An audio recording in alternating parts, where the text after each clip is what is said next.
Good morning, everyone. Hello and welcome to the second annual Managed Security Services Forum Caribbean. It's a great pleasure to have you all here. My name is Pelham Rowe, and on behalf of CTG Intelligence and the MSS Network, you are very, very welcome. We are excited to come back to the Caribbean. Many of you will remember we did individual events for Puerto Rico, for Trinidad and Tobago, for Jamaica, and then last year we did an entire Caribbean event. We are really excited to combine three communities, an MSP community, an MSSP community, and an end customer community. We are strong advocates of combining the three communities in order that we improve end customer third-party security. We push back on the notion that one side can speak and one side can't speak. We know that in a given career, you will spend time in both sides of the pond, so to speak. So we are excited to have a great number of professionals here today. We are starting at 9 a.m. Jamaica time, which in fact is 10 a.m. Trinidad and Tobago time. And I am conscious that that means that it is 11 a.m. Atlantic time. But rest assured, the calendar invites that you have will keep us going throughout the day. I'm excited that we get so many people registering even right now. So I'm making sure that they can as well come and join us. We're in, we're all together at least until 1 p.m. Jamaica time. And for that purpose, I really hope you feel welcome because we are an event. You're at an event, and I would like for you to feel welcome. We can see that you're here, and this shouldn't just be passive. We want your input. So my opener, which I really do like to open with, is to ask, how are you feeling? Give me a one-word feeling about today. Me, I am intrigued. I'm intrigued to see how the Caribbean has evolved with wonderful professionals like yourself since last year. So for me, the word is intrigued. What about for you? Is there a single word that could encapsulate what you're feeling about today's event? Maybe it's not intrigued, maybe it's something else. If you type it in the chat, then I'm going to work with it as we go through. Maybe Obika, I don't know if you have any word of the day, and then we will get our event underway. And of course, many of you will have come to our other events in in person or virtually. Nicholas is intrigued. Obika is excited. Very good, like it.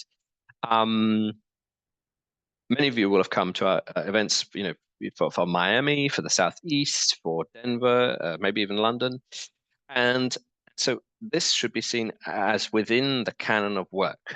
We're trying to combine this community, not just the trifecta of MSP, MSSP, and end customer, but we're also trying to combine the community across geographies. So I'll tell you what, let me bring up our first panelists to ask essentially who leads. It's good to open with a panel, I believe, because a panel gets the creative juices flowing. So let me bring up our first panelists, and then I will give them a great introduction.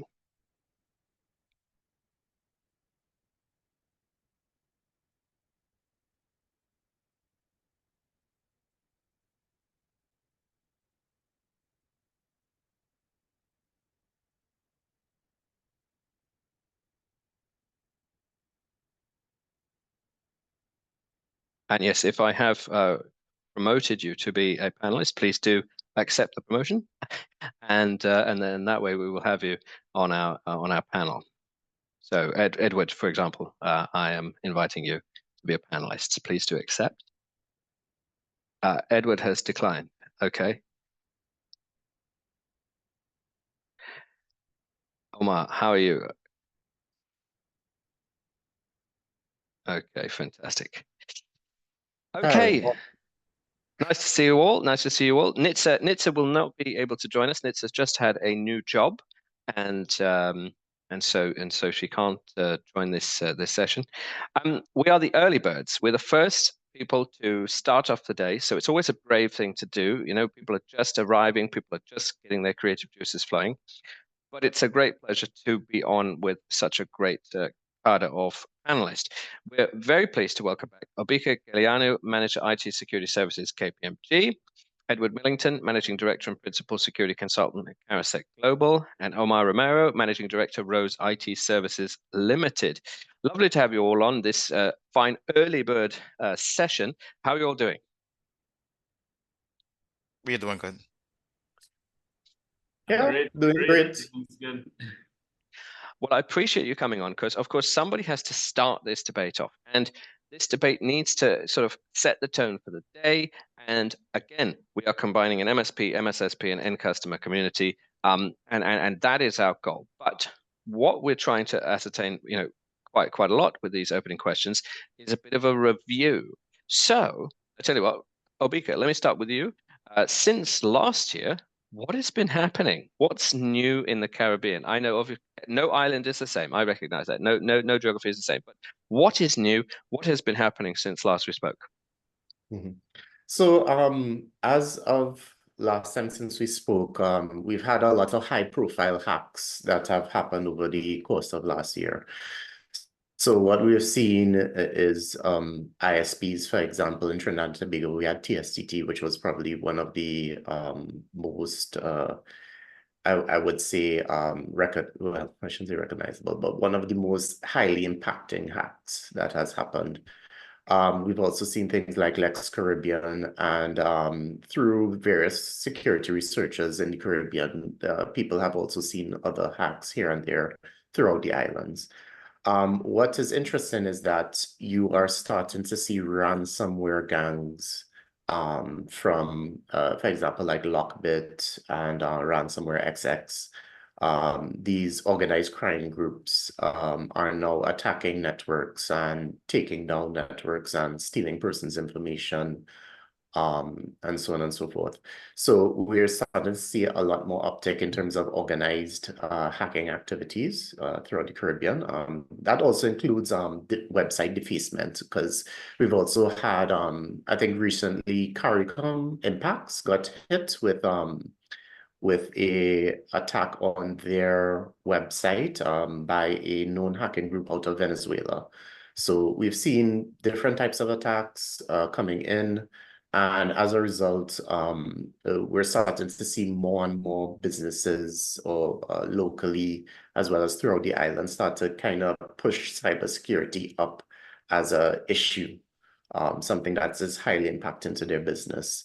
And since then, it's been pretty interesting. I've started to see an uptick in terms of people coming to me and people starting to ask questions around it, and boards starting to get interested in it, especially when you start to see like, for example, with the TSTT hack, that's a major ISP. So a lot of people are now thinking, okay, well, if an ISP could get attacked, who am I?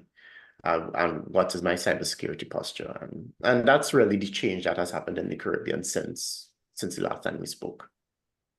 Well, it's hard hitting, but hopefully encouraging, as you say, that people are asking, what about me? How did it affect me? Now, Edward, you weren't on the event last year, but it's lovely to have you on. And of course, you're in a different country as well. How have things evolved for you? Is it fair to say, how have things gone in the Caribbean when, in fact, everyone is so very different? No, I think it's practically the same because of crime doesn't have any borders, as we normally like to say. I think the evolution, regardless of wherever it is, eventually will get to us.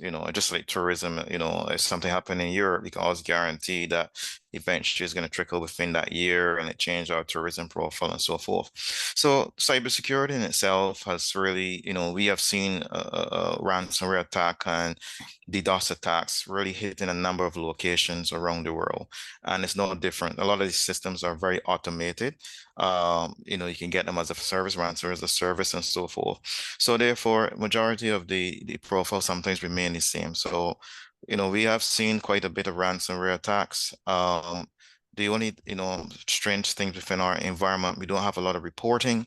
So we can't guarantee, if we were getting 100 attacks a year or 1,000 attacks a year, how many of those there really turn into some serious incidents and so forth. But it is a growing trend within the Caribbean, and we have to be prepared for it. I think our maturity level has to be, be looked at. And use that as a standard in terms of our cyber hygiene or our readiness within the region itself. And that cyber hygiene, I think, is more ingrained. It's more asked for, isn't it? So let me come to Omar, and I know Omar, we've collaborated on some of your events as well. Cyber hygiene, is that what everyone's asking for? How are they terming it? Are they coming to you and saying, can you do something above and beyond what you normally do, or do they just say, I assume you're doing this? You know, what's been happening, Omar? Yeah, so I think following on the points that Obika and Edward have made, is that we had those few major cybersecurity incidents, which started in November last year, and then we had follow on some more incidents, PriceSmart and Digicel, not just here in Trinidad and Tobago, but in the Caribbean, and that has brought a lot more visibility to the cybersecurity issue. So I don't think it's us in the Caribbean necessarily being different from the rest of the world. It's just that we may have not had as much focus on it. So now it's come into picture, and you have organizations who are now paying attention, and not just on the cyber hygiene aspect of it, and worrying about whether they can be hacked or whether they can be protected, but there's also the public relations side of it, of being put out there as your company being out there as having been hacked, which I think may be even more damaging than the hack itself sometimes. I mean, we saw with TSCT that the way that fleshed out, and the way it went in the media, and the way that it was handled was pretty bad. And I think organizations look at it from the perspective of, what if that would happen to us, and what would be the impact on my business? So we have had a lot of companies who've come to us and now try to understand what has to be done. First, a lot of requests for like assessments, of vulnerability assessments, or enterprise overviews, or that type of thing. And I mean, our approach is, it's never a one size fit all in terms of how we the recommendations we would make based on the organization profile. But I think it's just a lot more attention and awareness, which is a good thing. I think it's the silver lining coming out of those incidents that we've had.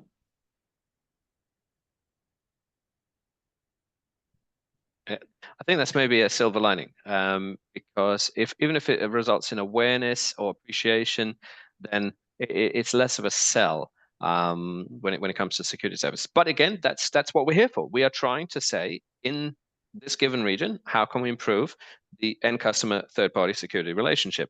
And in a way, what we're trying to do is we put both parties on a pedestal and say, these voices are needed together. It's not, oh, you provide the service, ergo it's all on you. And it's not, oh no, you're receiving the service, so it's all on you. And that's why we like to partner. So Obika, given this, are companies in the Caribbean working with third parties more? You'd assume they would be, given that they're recognizing the threat. So one of the issues in the Caribbean, and I guess it's something within IT in particular, is that the amount of specialists that are available, it's very difficult to source specialists, right? Especially in cybersecurity. So what you are starting to see now is that there are a lot of companies that are reaching out, well, not only to myself as a MSS, but they're also reaching out to other companies in the States, England, other ways where the specialists are. And they're trying to get from them, as Omar said, cyber assessments being done, vulnerability assessments being done. In my particular instance, I do a lot of maturity assessments. That being said, I look at the entire organization and see if the organization is actually ready to defend against cyber threats. So, and in a lot of instances, we see areas that are lacking in terms of not only technology, but people and processes. Something as simple as doing cyber training. It's not being done in our organization at all. So if you don't have your people aware or ready to face those cyber threats, it leaves a massive hole in terms of your defense, because at the end of the day, there's somebody sitting behind the screen clicking on links or by extension, answering emails that can open up your network to a lot of these cyber attacks. What we have also seen is that, again, with Omar, they've also tried to reach out in terms of the technology side. So trying to get more stuff on cyber threat intelligence, kind of getting an understanding of what type of attacks will likely hit them and how often. Again, yeah, vulnerability assessments, penetration tests, those usual ones on the technical side. But what I find is important, at least as a MSS, is that you look at the people and the processes, because if you just only focus on the technology, yeah, I've seen it happen before. I've seen somebody click a link and it just took down their entire network. So it's extremely important that you focus on those two areas as well. No, absolutely, and I appreciate that. It is also the human factor. It is also the wider picture. The most sparkly XDR solution in the world, and then something. Edward, what about for you? Has this changing landscape resulted in more people wanting to work with third parties, or maybe has it worked more people who have worked with an MSP kind of thinking, oh no, I need a third party for my security too? Yes, you kind of seen that there. Let me just backtrack a little bit, and we have very little time. You have a situation where, and everybody can attest to this here, is that when there is a cybersecurity or security need, they automatically is going to revert to the IT provider.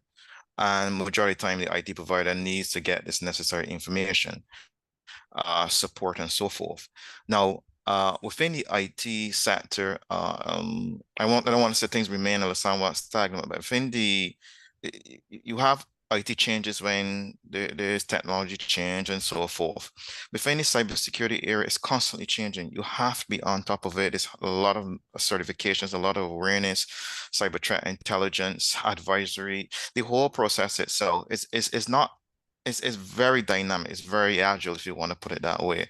So we are seeing that the first tap goes to IT solution providers, etc., for definitely support, and then they start to reach out to third parties. Now, our main concern is that and Omar and maybe Mika can attest to this here, not everyone can provide the level of quality services, because sometimes we communicate with a client and say, okay, then you are getting a penetration test, you deem it to be very risky, it's going to be pretty expensive.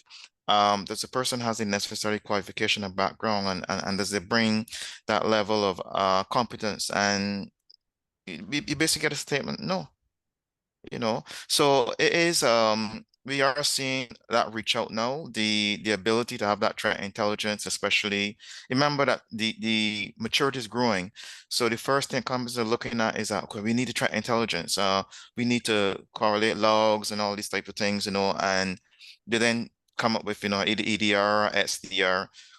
There's no review process, no proper POCs are done and stuff like that there.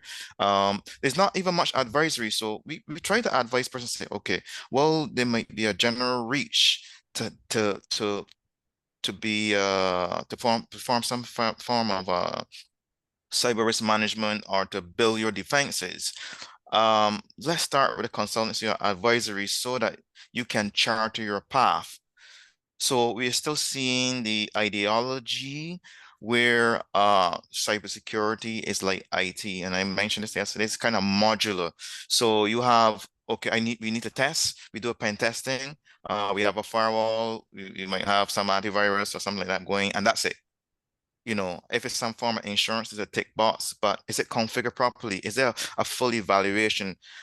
Because to really carry a real full pen test it's a lot of money, and by the time a company pay for that, there's not many other services that can be applied. So we are seeing that reach out, but that reaching out is slowly maturing.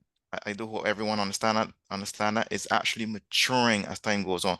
So we have to move away from the mindset that cybersecurity is not IT security.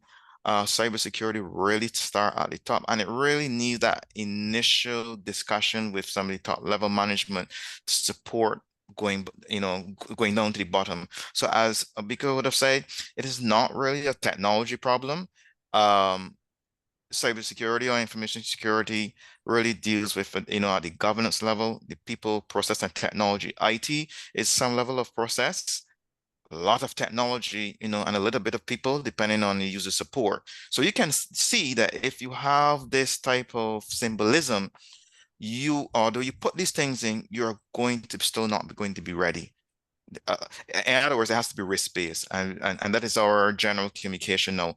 Look at these risks as beyond the traditional risks, and think of cyber risks or information security risks as your new horizon. Mm.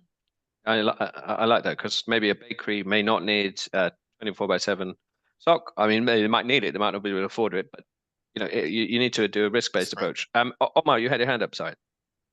Yeah, and I think that moves, Edward makes an excellent point, and that moves now in terms of the relationship between an MSP, and just to define that for anybody who's on the call, a managed service provider, and an MSSP who is a managed security service provider. And I think what has happened with that awareness is that there is a lot of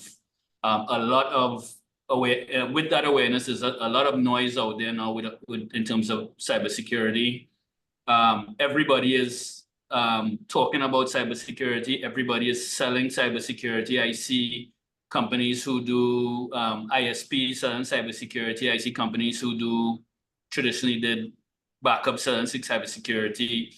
I often make a joke, it's not going to be long until we see a doubles man selling cybersecurity too, right? And the outcome of that is that the fact is that sometimes when you speak to customers, they don't necessarily understand the difference. They don't understand what an XDR is, an EDR is, an MDR is. They don't understand so you have to sort of put yourself in their shoes and say, well, what is the core message, or what do they want? And the relationship between it's not just as simple as get an MSSP on board or a cybersecurity provider, and that's going to eliminate all of your problems, because it also is a relationship with your IT provider. And I like to give a simple example. I mean, we have a long weekend coming up, which is Easter weekend. And we know as an IT provider on Tuesday morning, let's say you have someone who's coming back out, they are fresh and ready to go. They have, a whole plan for the week. They have proposals, they have sales to do, they have meetings, and they forget their password, or they forget their they forget their phone home, right? Now, what if you have a cybersecurity solution in place? It would do the right thing in terms of making it a bit more restrictive in terms of getting back access. Like you may need to reset an MFA, or you may need to reset something. But what if you don't have IT in place, so you don't have a body in place, so you have to find somebody to reset that for you? This could be hours, right? And then what is the cost to productivity of that, key person coming into the company, not being able to get those sales out, not being able to get on those meetings, not being able to do what they're supposed to do, being frustrated? What is the cost of not having everything talking together and working the right way? So that's why the approach we take is that we look at it from a holistic perspective in terms of covering the IT services, but also pairing that with the cybersecurity services that fit. And if you can do that, then you have a smooth, secure running operation that gets you where you need to be. Because I think at the end of the day, for an end customer, I don't believe that they care as much about the technical aspects as we do. We know it. We know everyone on this call here knows it inside out. But what they do care about is that they're not going to get hit. They're going to be smooth. They don't have to worry, and then they can continue to grow their businesses to where it needs to be. Absolutely, and I like how you framed that, because I kind of said, oh, given the new landscape, are people working with third parties? But actually, they should already have been considering it, given that it's not just security; it's facilitation, it's the loss of business, it's a bigger drive. Obika, I'd be interested in your thoughts, because I would assume that you look after a lot of medium and enterprise customers, but are you, and are you seeing a growth in the smaller companies? I guess, well, I would say for the medium and large, they tend to usually have the necessary resources to, I guess, cover themselves off. But again, and it kind of goes back to what Edward said earlier. There is a major governance issue as it comes to cybersecurity, especially in not so much the large. Some of the larger enterprises have, I guess, tried to hop on to ensuring that cybersecurity gets raised to the board way before these cyber attacks ever happened. But what I'm seeing is like the medium ones. They are usually the ones that are still. They may be doing a couple of things as it relates to cybersecurity and the different processes, ensuring they have a policy in place and so on and so forth. But a lot of what is happening in terms of attacks, or maybe providing some level of assurance that their networks are actually secure, they're not doing enough of it. And in terms of reporting to the board or the CEO or the head of that particular company, they're not doing a lot of it. And as for the smaller ones, I think the difficulty with the smaller ones is that they run such lean and small operations. It's hard for them to be able to actually cover this aspect. Some of them actually can't even cover their IT themselves. Most of them actually reach out to third parties to cover their IT because they can't get an internal IT manager or an internal IT resource. And because of it, sometimes that IT resource that they have outsourced, they're just only contracted to do IT. They're not really contracted to do cybersecurity. So that in itself causes a lot of issues, especially if I go, well, I haven't really touched on any small enterprises recently, but if I go in, that's probably the biggest hurdle that I have to deal with. How do you get that third-party IT service on board to assist in terms of protecting the network? And then by extension, how do you tell the small client what they have to do in order to perform the necessary cybersecurity functions to cover themselves off? Because I will tell you this, there are a lot of small companies that are within the Caribbean, probably less than maybe 20 staff, but they are doing transactions in the millions, right? So you don't, if you're doing stuff like that, you definitely don't want to be hacked under those circumstances. So you have to take it extremely seriously as a small enterprise. Let me follow on from Bika. It's all about the risk, and risk has so much different meaning from a very small business to the enterprise. But yet the effect can be the same. The larger companies have a program that they're running, and this program has some level of a high level of awareness, and that changes. And you notice that change when a breach occurred, then you realize what has affected. So, nobody is safe. Things can break down in those programs itself. But for the small businesses, they need to understand, some surface level of risk. And that's why we've spent a lot of time trying to raise the security culture, or the culture of security, so persons can understand it. Okay, let's say that your IT person might not have that capability, understand that, and have them maybe seek additional service out. Be part of that process. You might not fully know, but be part of that process as much as possible. Yes, cybersecurity is just not a cheap thing, even to consult and so forth. But I think it really goes back to the risk awareness that needs to be paid to. In the end, we might talk about cybersecurity, information security. What we're looking at is to try to keep our data intellectually safe, from being, lost or made not available, etc. But the main thing is the privacy of our customers, our clients, keeping that information secure as much as possible. So if you can understand that part, because now all of the islands, somewhat, now are under data protection laws, etc. So understanding that your key talk is, if I am breached, how is it going to affect me beyond reputation? You know, reputation can be a very good or bad thing, but you know, you might get over it. But then there's a large cost that comes with that. There you have the digital liabilities, court cases, they have fines and everything goes on, recovery costs. So I think that our work here has to be highlighting to the client risk. Look at everything as a risk. See how it affects you.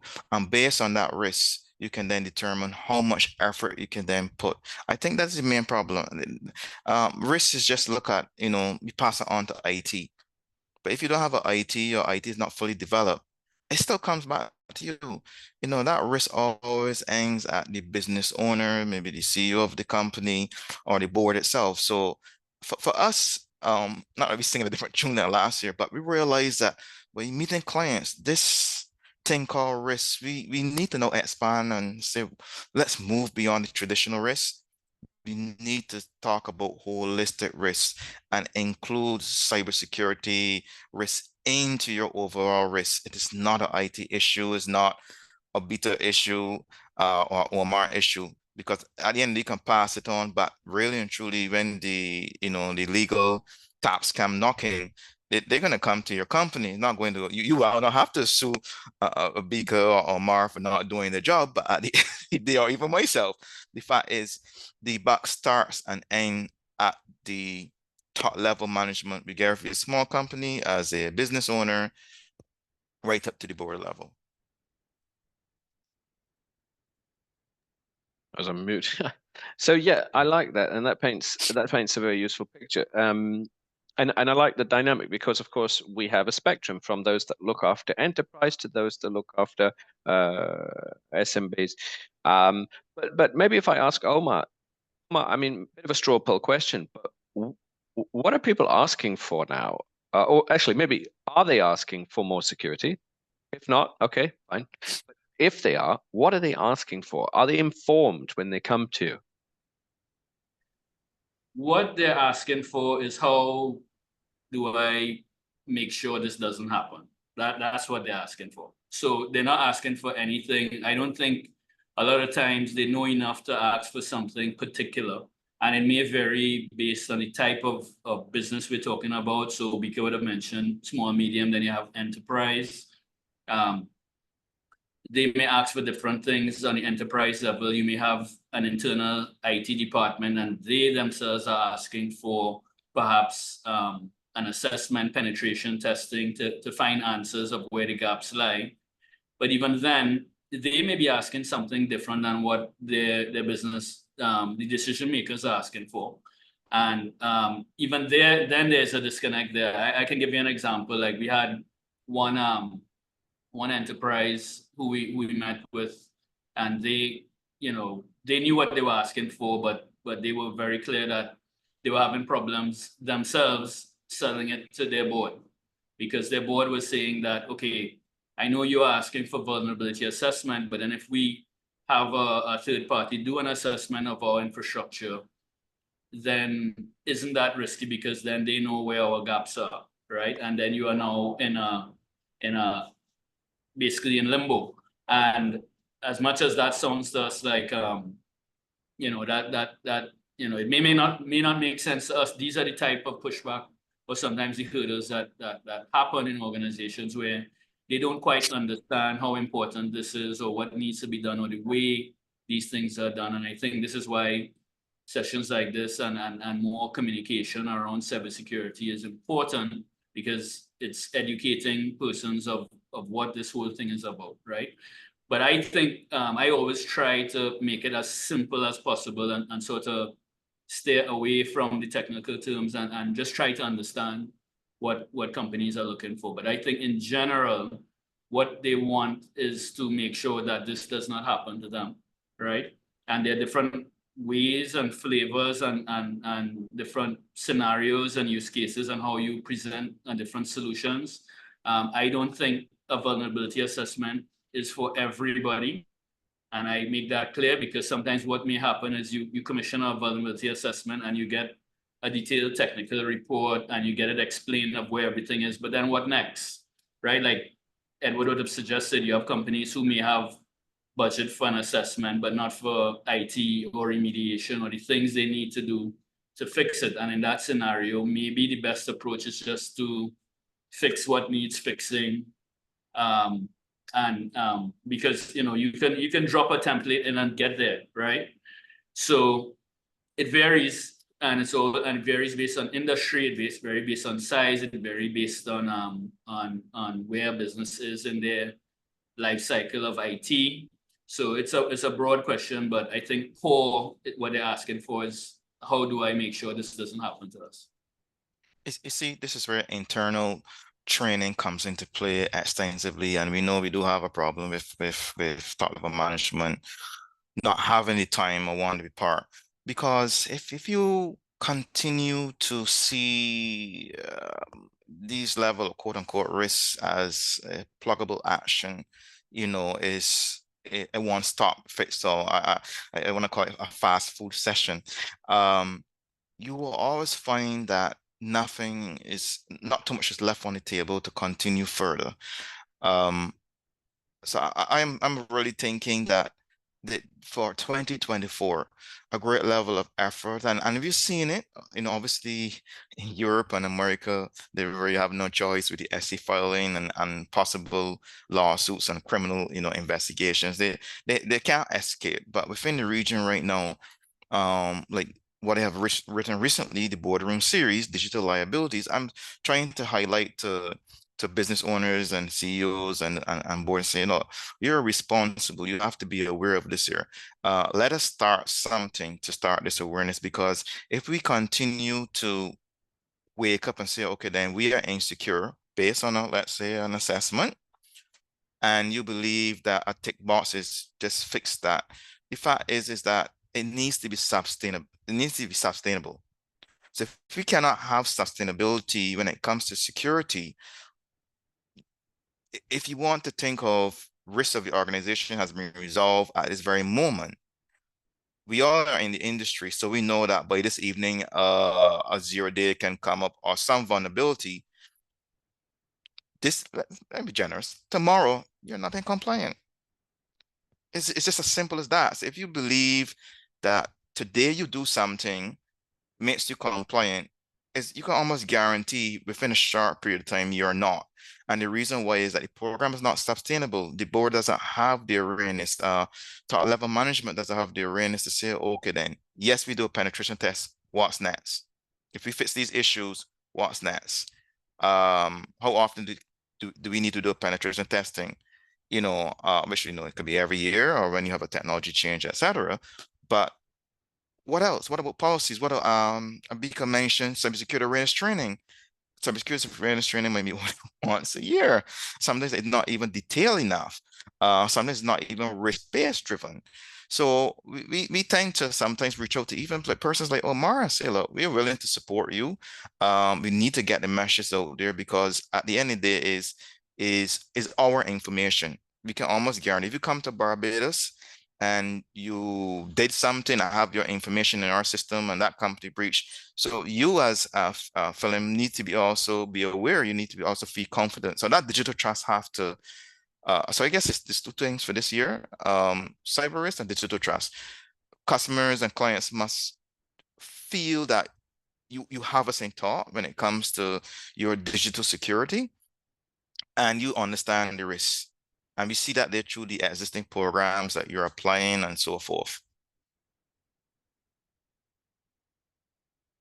I think you're on mute. Yeah. It even happens to me. Yeah.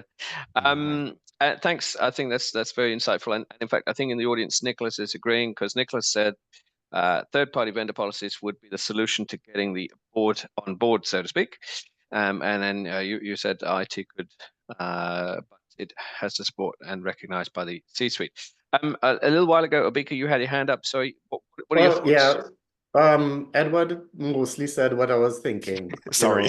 Yeah, no, it's fine. That's why I put my hand down. I was like, okay, well, actually, that was what I was going to say, because at the end of the day, it's really getting the board involved.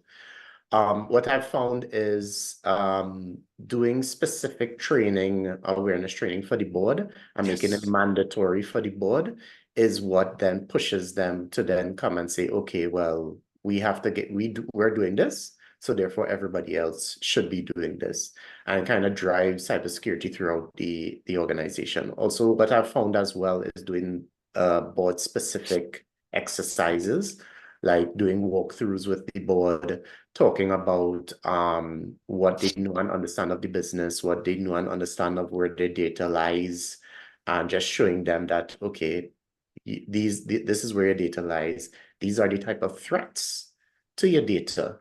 Do you know how your managers and by extension, the rest of your business, do you know how they're protecting against these threats? And ask them that question, and you'll see a lot of blank faces at the board level. And that kind of drives them to say, okay, what is really and truly the rest of my business? What's the real impact?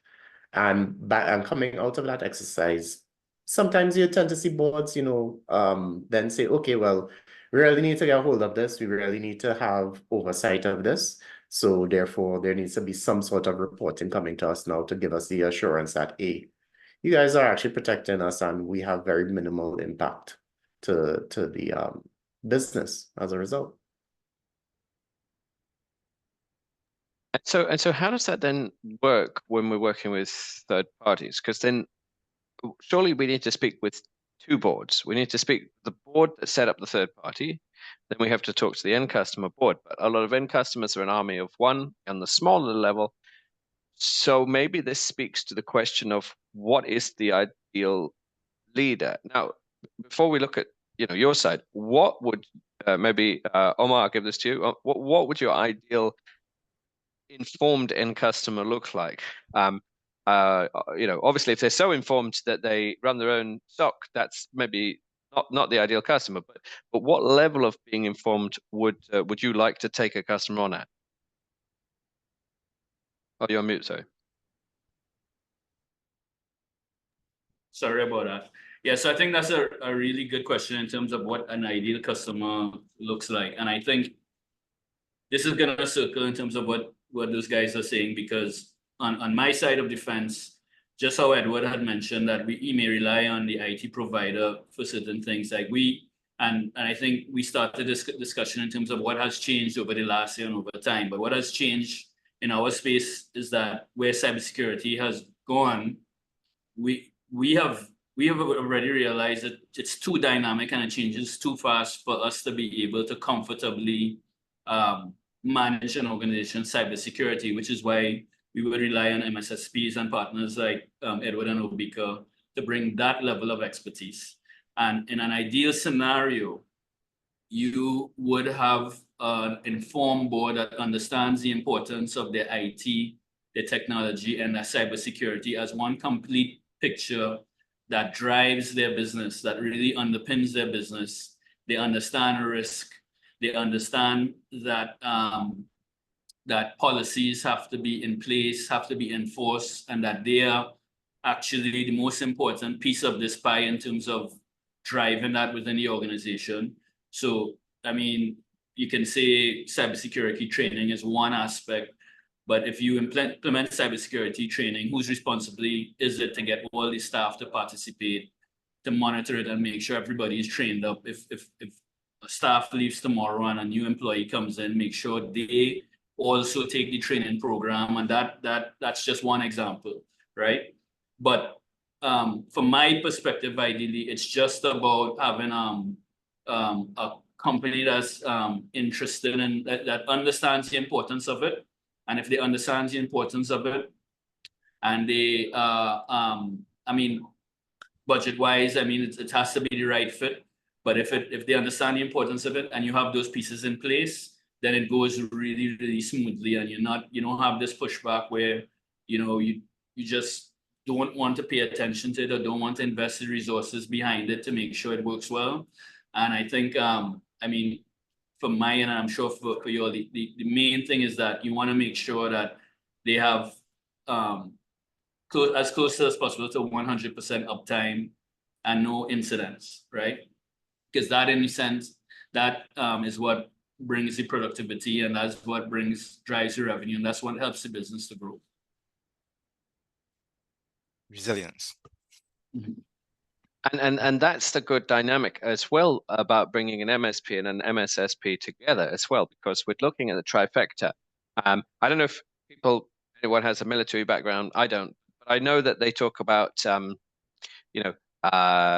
mobility, payload, and protectability, or whatever. You move one way, you can't protect. You're a bit too agile. And I think that's the dynamic we're operating in here. Yes, we could really secure systems by making sure that they weren't turned on, and then you can't use them, right? So it is quite a fun balance. A question came in, and Edward, you said you wanted to sort of address it from Nicholas. What are your thoughts? Yeah. So based on what Omar's saying is that we really need to what we do is encourage when we speak with IT persons within the company and other managers. They call and say, okay, then do you have a budget for professional services? Because we are moving to a point where the business need to mature, where a lot of these programs need to be deployed. Regardless if it's an information security program or your risk management program, the fact is you know the billing structure. So to what Nicholas is asking here is the maturity model is very helpful. I think that when we communicate with the board, including their own staff, they don't want to hear a lot of technical jargon. I think Omar Abika would have said that it's just not at that level. I mean, some of us are directors here, and we just want to hear, what is my risk? What maturity at? What is our capabilities? And we want to relate that in terms of business language. So having a maturity model where we say, okay, engage against something that everybody agreed on, this again from the program, the board must, or the CEO must accept you. So you just can't train a board if they don't want to be trained. They have to understand what training is going to provide, what it means to them in some legal ramifications, some foreign local compliance. You need to map that against the business risk. So having some risk score, some risk figure, along with some maturity and other business related statistics can help the persons that really need to, who actually drives this. These are the persons that will come and say, you know what, Omar, give Omar the opportunity to come in, because when you go to say, well, we need this particular service, if they don't have an understanding, they're going to say, no, we just spent a lot of money. What we need to spend more. I thought we were supposed to be safe. And that's another problem. Some people feel threatened with a job and they might not want to communicate certain things. So it's highly important for the MSS to work with persons like Omar and other businesses and so forth to understand these risks. Especially in the reporting structure, the communication, which has to be very effective and transparent and complete, all the general stuff. We try to work with you to help you because remember, all of us is in this. We are really thinking about resilience, business resilience, and if let's pick a big enterprise here, a food distributor, and it goes down, for a week. Just here recently we had a payment situation where in America being able to make payments for pharmaceutical orders. So let's say that something like that happened to Barbados.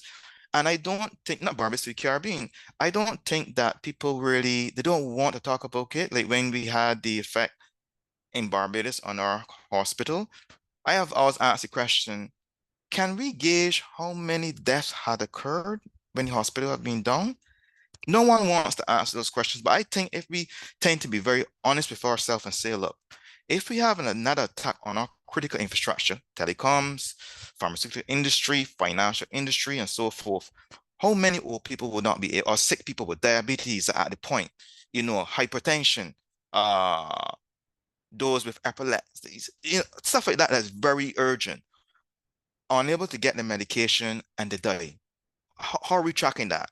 So we are also trying to raise an awareness that those are some of the questions that people are coming to awareness that is going to say, you know what, you're liable. What have you been doing with your infrastructure? So we try to align cyber resilience with business resilience. So if you're not resilient enough Therefore, you're going to have some number of issues in this world, especially when it comes to the legal ramifications. So we look at a lot of the digital liability. So a lot of things this year, I hope I was able to touch on quite a bit, because I know we could run out of time.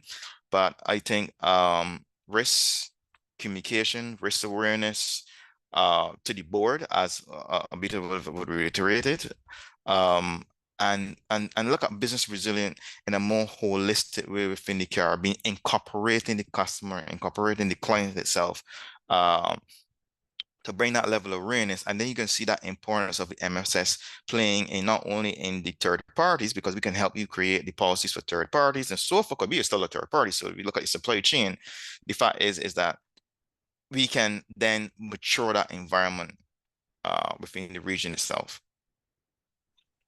Which I guess is one of our major drives. You know, we want to help connect the dots. We want to, you know, find lots of synergies between geographies as well. Lovely comments from Omar and Anthony. Anthony says Edward has hit home the real impact of cyber attacks on critical infrastructure, which I think is really key. Of course, you know, different infrastructure, different countries. I know that in Trinidad there's a lot of refining and, you know, other infrastructure, but hospitals, right? Hospitals can affect everyone. So I think Public safety and national security, yeah. Absolutely, like that. Well, thank you very much for kicking us off. It's been lovely to have you on. If anyone wants to say hello to Nitsa, she is just started a new role, so please do say hello to her, because she has a new hat. But Edward, Omar, and Abika, a big virtual round of applause for you, and I will put you back in the audience. Thank you. All right, thanks. See you soon. And please keep those comments coming. Please do also use hashtag MSS Caribbean or Caribbean. That's what we're going for. We are, of course, very pleased to be supported for this event and many others by Galactic Technology. Christopher Huss will be on a little bit later. Hack Definite, Mike Goedicker won't be on, but he would love for you to connect with him. And 360 SOC, Chris Ichilson will be on a little bit later on. Now, moving on, our favorite type of panel, we do like a panel looking at the, I suppose, architect of the future. Now, it's a big panel, so please do bear with me as I bring up our wonderful panelists, and then I will introduce them. And yes, please keep the comments coming. You're at an event. We can see you. We would like for you to feel welcome. And in that regard, you know, you are very, very welcome. Let me make sure. Hello, Anthony. How are you doing? I'm good. How are you? Yes, it's a fine day over here. Actually, it's right next to a B-Sides event. I don't know if you have B-Sides Trinidad, but it's a great community. Oh, that's good. And what's the name of the community again? B-Sides. So Oh, besides. Yeah. So Right. yeah, we have one local one just away from me. Anyway, but I'm not there. I'm in the Caribbean. So yeah. Okay. And Hal hopefully Hal should hopefully be joining us soon. And what's quite interesting is that we are having people register even now, and that is good news. That is good news. People are spreading the word. So let me make sure that everyone is in fact on board. Good. Okay. We are live at the second annual Managed Security Services Forum Caribbean, and we are very pleased to be joined by a fantastic panel. We have Anthony Payson, ISC Squared chapter leader or co-leader and information technology consultant with Frisk Business Services. We are very pleased to welcome back Junior Gilpin, member of board directors Nexera Technologies, but also ISC West co-leader. We are very pleased to welcome Gregory Lemon, co-founder Ubiquity Limited, Esther Calendar George, Manager Group Enterprise IT Risk and Security Guardian Group, and Davian Stewart, Solutions Architect of Fujitsu Caribbean. And I'm just going to bring up Hal as well, because we are also pleased to be joined by Hal Johnson, System Administrator at the University of the West Indies. And I'm excited to point out that on this panel, we have many different countries, because sometimes people say Caribbean and then they don't really mean it. So can I quickly, just for fun, go around the room and say, where are we from? I'll start with you, Hal. Hal, welcome. Where are you from? Where are you based now? Hi. Yes, so good morning, colleagues. Yes, I'm from the wonderful island of Antigua, where I work as a system administrator at the University of West Indies, Caribbean campus. Love it. Okay. And Davian, where are you based? Oh, you're on mute for me. I think it's the microphone selection. With Oh. now I can hear you. Yeah, you hear me now? Yeah. Yeah, I'm from Trinidad and Tobago. Okay. Trinidad and Tobago. Esther, where are you based? From Trinidad and Tobago. Oh, well, okay. We're going to have a big showing from Trinidad, it seems. Gregory, what about you? I'm from Jamaica, but I'm based in the BVI at the moment. There you go. That's good. I like that. Junior? Morning, everyone. I am from Jamaica, as you all know. Very good. And then Anthony? Well, I'm from Trinidad and Tobago. Okay. So we have a Yeah. big TTO. I'm inclined to say TTO, but that's the airport. We have a big Trinidad showing. But anyway, we're excited to think about this architect of the future. And we asked the question about the architect because we believe that the extent to which the leader is technical or business-minded is important. Not least because online so many people have arguments about it, but because it really matters when we're talking about the leader of the future. But Anthony, let's start off with you. When we say security architect, what types of architect are we talking about? Well, a security architect, essentially, it would be someone who fills the role of at a mid-level, who understands the components of a security program, right? Or security infrastructure. You can have, as Gregory had pointed out previously, you can have different types of architects. We have cloud architects, we have cloud security architects, we have your standard general cybersecurity architect, who is the one who would be responsible for cybersecurity programs within organizations. Then you would have risk architects, and risk and cybersecurity, they are closely related. So a risk architect would be someone who also does architecture within the cybersecurity space. And you may also have a fraud risk architect, right? So with cybersecurity, you would have cybercrime. And with cybercrime, you would have to have someone who understands anti-fraud and anti-fraud security controls.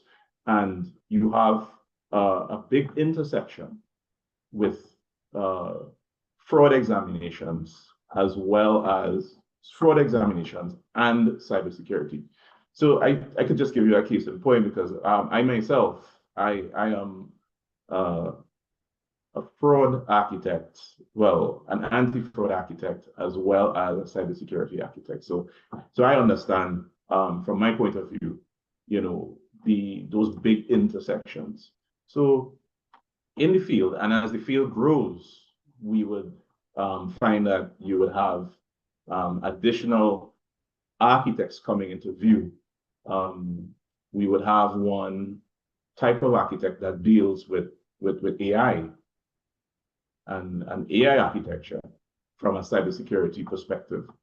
And In the near future, we may have one that deals with quantum computing, which is right on the doorstep, and is something that is going to come and disrupt cybersecurity in a very, very big way.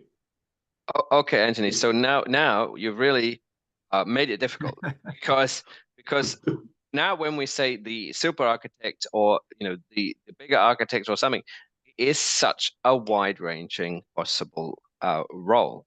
So now that we know there's a spectrum, of course, it'd be lovely for everyone to tell us which type of architect they are. I'm interested in the extent to which said architect has to have a technical background or a business background, and whether or not that's even a debate anymore, because there are so many people coming through the ranks who have done something of technical nature. Surely we have such a wonderful cadre of people to choose from, one would think. Who knows? But whether or not it's necessary. Esther, what are your thoughts on this debate? Is it still a debate? The idea that should it be technical, should it be business, etc. I would say that it is a very hot debate, yes. I have held a technical architect role already. So from experience, what I can say that there has to be a balance of both business and technical. It cannot only be technical because you are supporting the business. That's the premise of it. And you must be aware of what business you are supporting and what are the risks that are, the business is privy to or open to. Those things help drive the acceptance of your role as a technical architect, because you also interface with both technical and non-technical users. So you have to be that translator between everyone. And of course, one thing that I think that we sometimes downplay is the importance of our social and communication skills, which are not technical, because you also have to amend or change or modify human behavior. So the way that you communicate, the way that you get that buy-in is not technical, because I could say IaaS to an executive and they have no idea what you are speaking about, right? So you have to be able to, one, speak the business language, especially if you need to get that buy-in for your security projects. You also have to speak the technical language, because the IT people are sometimes the most difficult ones to buy over because of the priorities that they have and the priorities that you have. Because the architect, the technical or security architect, is coming from a risk background, protecting cyber risks. The IT persons who you need to support, because sometimes the role could be hybrid, which is not recommended because it's two competing priorities.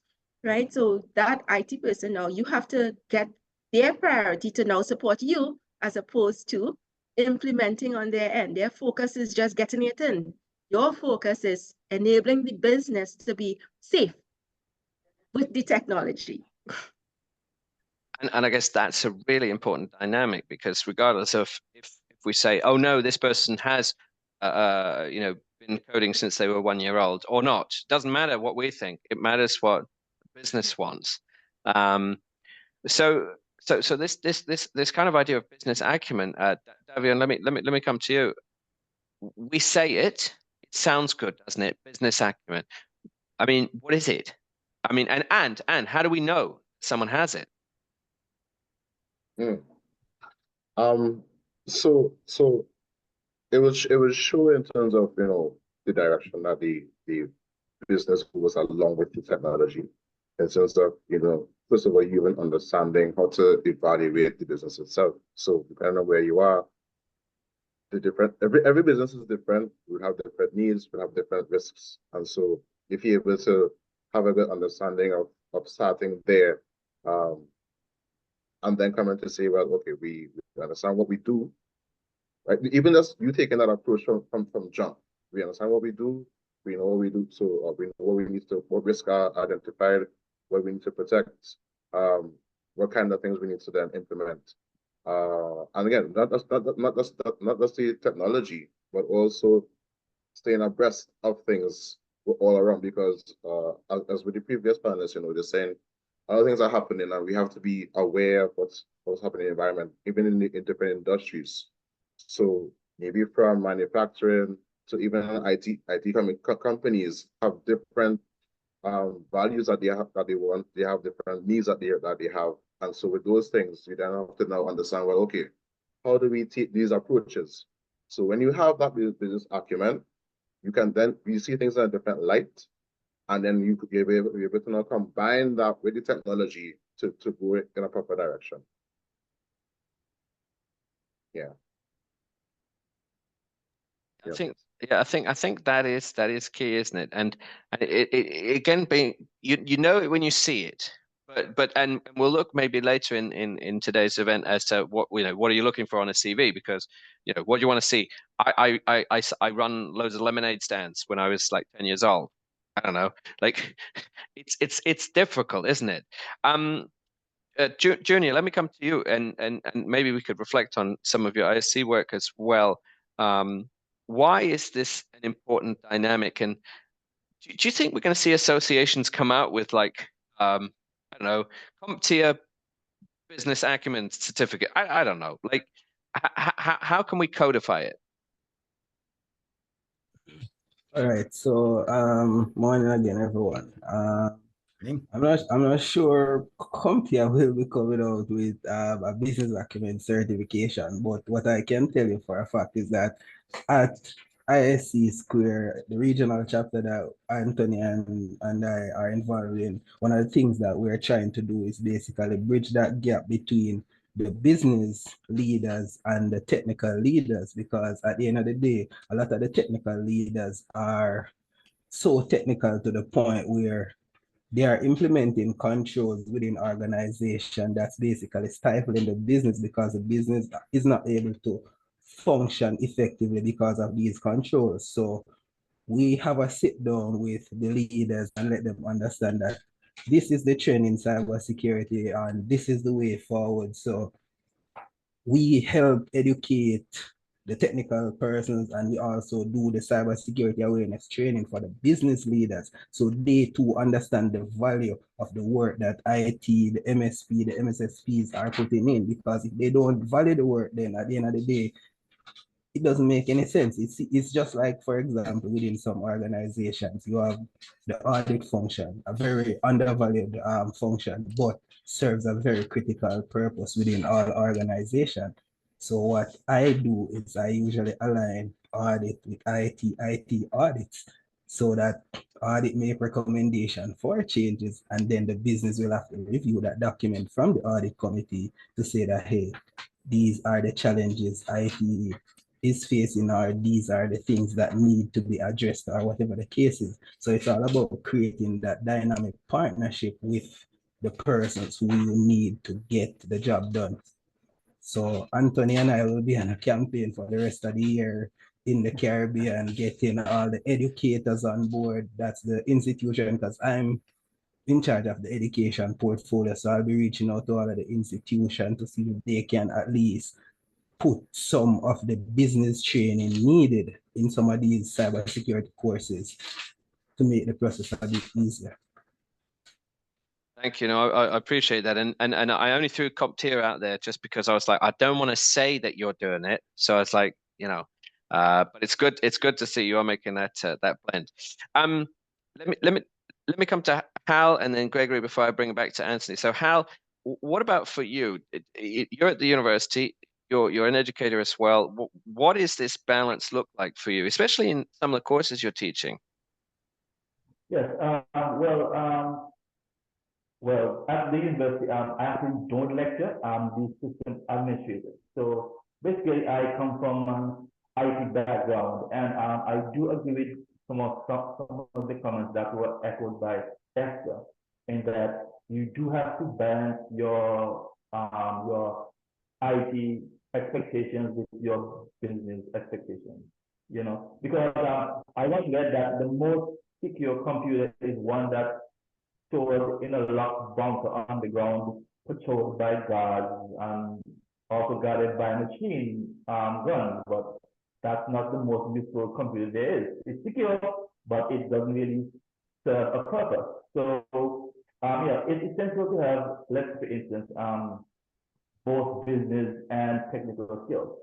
You use your technical skills in terms of, like, when you are among your technical peers, you can say, hey, maybe this firewall isn't configured properly, or we're getting some kind of loss on a router or switch, and then you have to split it up when you're in the meetings with business officials or people in management. You've got to know both key performance indicators, profit and loss, the business case, so you essentially have to speak both languages at once. So it's a very important skill to have. And so that brings us to maybe the question when we're combining an end customer third-party security community.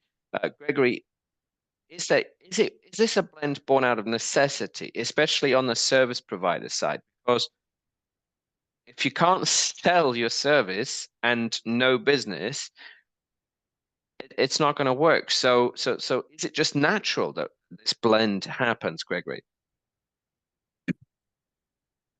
It's partly natural that the blend happens, yes.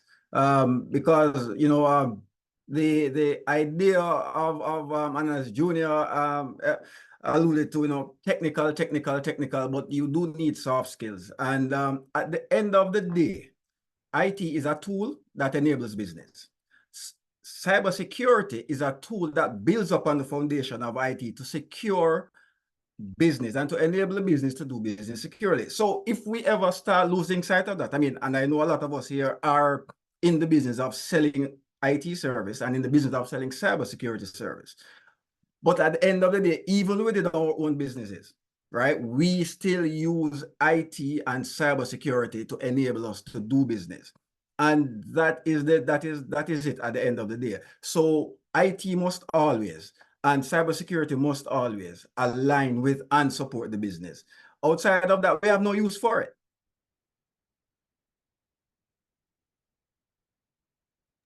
That is quite a stark way to look at it. But I think you're right. We don't really have, I suppose, personal cybersecurity, you don't want to get cyber mugged or something, but yeah, it is. Yeah. So think about it this way. Cybersecurity and IT are going to be two evergreen fields, right? They are not going anywhere. And cybersecurity has started, it is considered fairly young, but it is pretty much one of the fastest growing fields ever, right? Cybercrime, essentially, when you look at the various aspects of cybercrime, from ransomware, cryptojacking to just straight out hacking, it is massive. And the same way you can never get rid of the police force, you can never get rid of the actual national security forces, you will never be able to get rid of cybersecurity. So stark, yes. Reality, absolutely. And for those of us who are in the business, who can position ourselves and who can offer great services and who can communicate that we offer amazing services to help businesses operate securely and profitably, we will do well. But it really is a tool. It really is a business enabler. And as Hal said, the most secure computer or even the most secure systems are the systems that are most useless to businesses. Yeah, which is important. And whilst we say we could never get rid of some of these functions, there are. I am aware of the environment in some Caribbean countries which are looking at more privatization of more things and less privatization of other things, and so there's always that angle. I do appreciate that, but I like where you're coming from as well. Anthony, can we bring it back slightly to the idea of the architect? And last year we said super architect, but we're not quite saying super architect, Anthony, this time. Why are we not?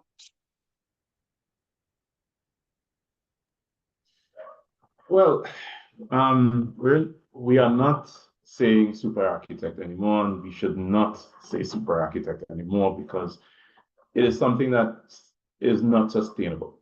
So you find persons who fill the role of a super architect, they don't last very long, right? They become ill. They they start becoming deviant. You start to see different types of behaviors, is because it's a very, very stressful environment, and you could never get a handle on every single aspect of the environment. Cybersecurity is such a huge field, and the amount of work and effort that is required is so large and so huge. One person would not be able to handle it, right? So I've had situations where I was in that position of being a super architect. I would advise my bosses and let them know that, okay, you set the priority. You tell me what is most important, because I can't do everything. You want me to be an analyst today? Well, if I'm an analyst today, I am not an architect today, right? I am going to wear my analyst hat and I will do what an analyst does, but I am not going to do what an architect does or an engineer does, because I would not be able, being one person, to handle such a wide range of work, right? And so I personally, I put my foot down. I told them, hey, I can't do this anymore. But when I started as a younger individual, you know, it was very exciting, but it becomes too much for one person to handle, and you know, you break down in the end. And that's where we see a lot of cybersecurity professionals actually leaving the profession. And they leave the profession and they do things that are the total opposite of technology. So they will go into farming, they will go into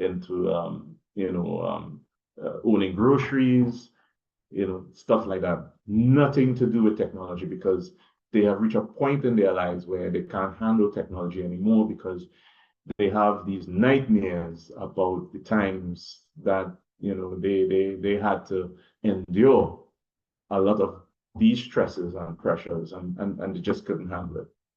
So a super architect is something that is not sustainable. And I would not advise any young person who is going into a career, a cybersecurity career, to subject themselves to becoming that super architect or that superhuman, because it's not going to last very long. Okay, and I'm glad you framed it that way, because I went into this because I like the word super, you know, and I thought, oh yeah, super this, super that, and I know we have some other perspectives on the superhero, but I thought it would be a good idea, and then I didn't realize that maybe it's counterproductive. However, we could ask the question. I just wanted to go to Esther, and then I'll come to you, Junior. Esther, what are the pressures on the architect to know more or be more? What are they? Are we really expecting them to have an MBA and a JD and what are the pressures? I would say I could give you two views, right? I can give you the technical architect and I could give you the female technical architect. Which one you want first? So I would say from a technical architect, I really do endorse Anthony's views, because you know, it is a lot, and I think a big part of it has to do with, and again, the maturity of the organizations that we have in the Caribbean and the understanding of each role. When IT was this big thing back in the day, we just think IT people are persons who fix computers. When we have evolved, you know, into different things, data analytics, we have evolved into networking, all those type of things, programming. So it's not just one field. So the same goes for cybersecurity. When we first started off, it was hacking. Everyone could do code to hack. That's the thing that people looked at. But now we have GRC, we have persons who do SOC. We have the persons who do the configurations like Davian. We have persons who manage firewalls. So you cannot expect one person to actually sustain all those roles. And again, as we mature in the Caribbean, we would see that for each organization, as you mature, the roles build and the roles grow, and you have a creep of responsibilities that one person cannot handle, or one team. You may need to bring in a managed services provider to support you from a SOC, because you simply do not have the capacity as a business to sustain. And that's from the general side. And from the female side, and on the personal side, what we tend to do is have expectations that the person who is the super architect don't have a life, which is wrong. You cannot say that. So in my early years in my career, I would have had to make some sacrifices. You know, as a mom, as a young person, as a recently married person, I'm looking for a house. So the financial aspect was beneficial, yes. But it meant that my family life had to suffer for a short period of time. And yes, I did I got through, yes, but it was a hard sacrifice, a very hard sacrifice as a female, especially since it's a male-dominated space that I had to fight my way in. So I give you more than one view there. But it's just to say that from a maturity and a mindset perspective in the Caribbean, we still want to have this chief bottle washer and cooker, which cannot happen. It simply cannot happen because the more that we mature in each organization, the business needs increase, as well as the need for cyber, and an architect is just one aspect. You cannot have an architect doing everything else. You're managing a SOC, a simple SOC, a simple thing as looking through antivirus alerts, actioning antivirus alerts. How could you expect that one person to also do firewall monitoring, network monitoring? It's totally impossible. And I will go straight up the line a little bit, as in the CISO role that is evolving in the Caribbean. We cannot expect that a CISO should be able to configure a firewall because that's a different level. And these are the expectations that I have been seeing in the market on top of your qualifications. So you want to have certified information security manager, you want to have certified CISSP, you want to have CEH, you want the world, and I say they are looking for unicorns, right? But you have to understand too that at that level, you are to be strategic. So you have to lead the different teams. You cannot be the one who needs to configure the firewall, needs to monitor the network, and create a cybersecurity strategy and deliver it. So those are the things that I have been seeing in terms of meshing the two and the challenges. Thank you very much for being so candid and sharing that, because I hadn't considered both perspectives, which I think is really really key. And so, Junior, you had your hand up before. What does that play out in terms of this architect skill set if we expect them to do everything or more? All right, so I'm going to add to what Anthony said earlier and what Esther said about the super architect. That's not practical, right? So what we at ISC Squared Caribbean chapter is doing is reaching out to HR professionals and HR leaders within the Caribbean to let them know that these job descriptions that you guys are putting out are unrealistic, because at the end of the day, you're looking for a unicorn. We can't provide you with a unicorn. And even if we do train a unicorn, they're not going to come to work for you because the salary does not match what a unicorn deserves.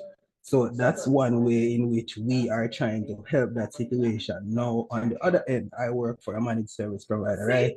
What we do, based on a conversation we had in our last managed service forum, basically, we had came to the conclusion that having a CISO is kind of rough in the Caribbean. So what we do now, we have the office of the CISO, which would entail probably 3 or 4 persons.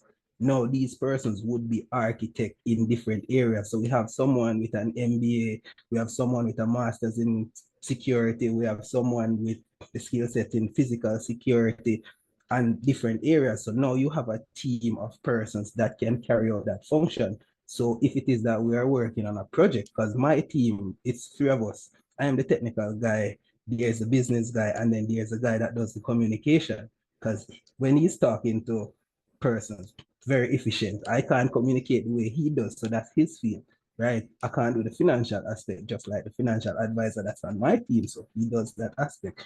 But when it comes down to the technical side, I'm the one who breaks it down and say, hey, this is what we're going to do. And then he would be the one to transfer that now to the business executive to say that, hey, this problem may cost you 10, 15, $20 million in fine in the future if you don't address it. So no company wants to lose money. Everybody wants to make money. So he now translates the technical terms into monetary terms for those leaders. So I think having an office for the architect or an office of the CISO is more feasible within the Caribbean, seeing that we are not so big on resources like other countries?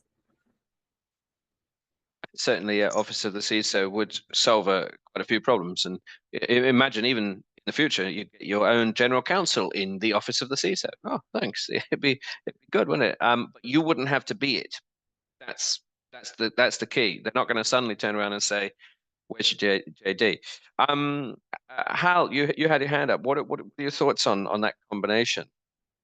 Yes, actually, it actually refers back to what Esther had said earlier about certifications, and also my RSC2 brethren, Junior and Anthony. I just passed the CISSP the first week of this month, okay? And yes, thank you. And also, by coincidence, my AWS certificate expires next month. So I have to be doing my AWS Systems Architect Professional certification next month. And that also is a very, very tough exam. Plus, of course, I have to work. You know, last night, I did actually 12 hours work. So I was telling some of my students, interns, guys, you sure you guys still want to do IT? Because, you know, it's very rewarding, but at the same time, it's very hectic sometimes, a lot of long hours. So, guys, choose your career choices very carefully. All right?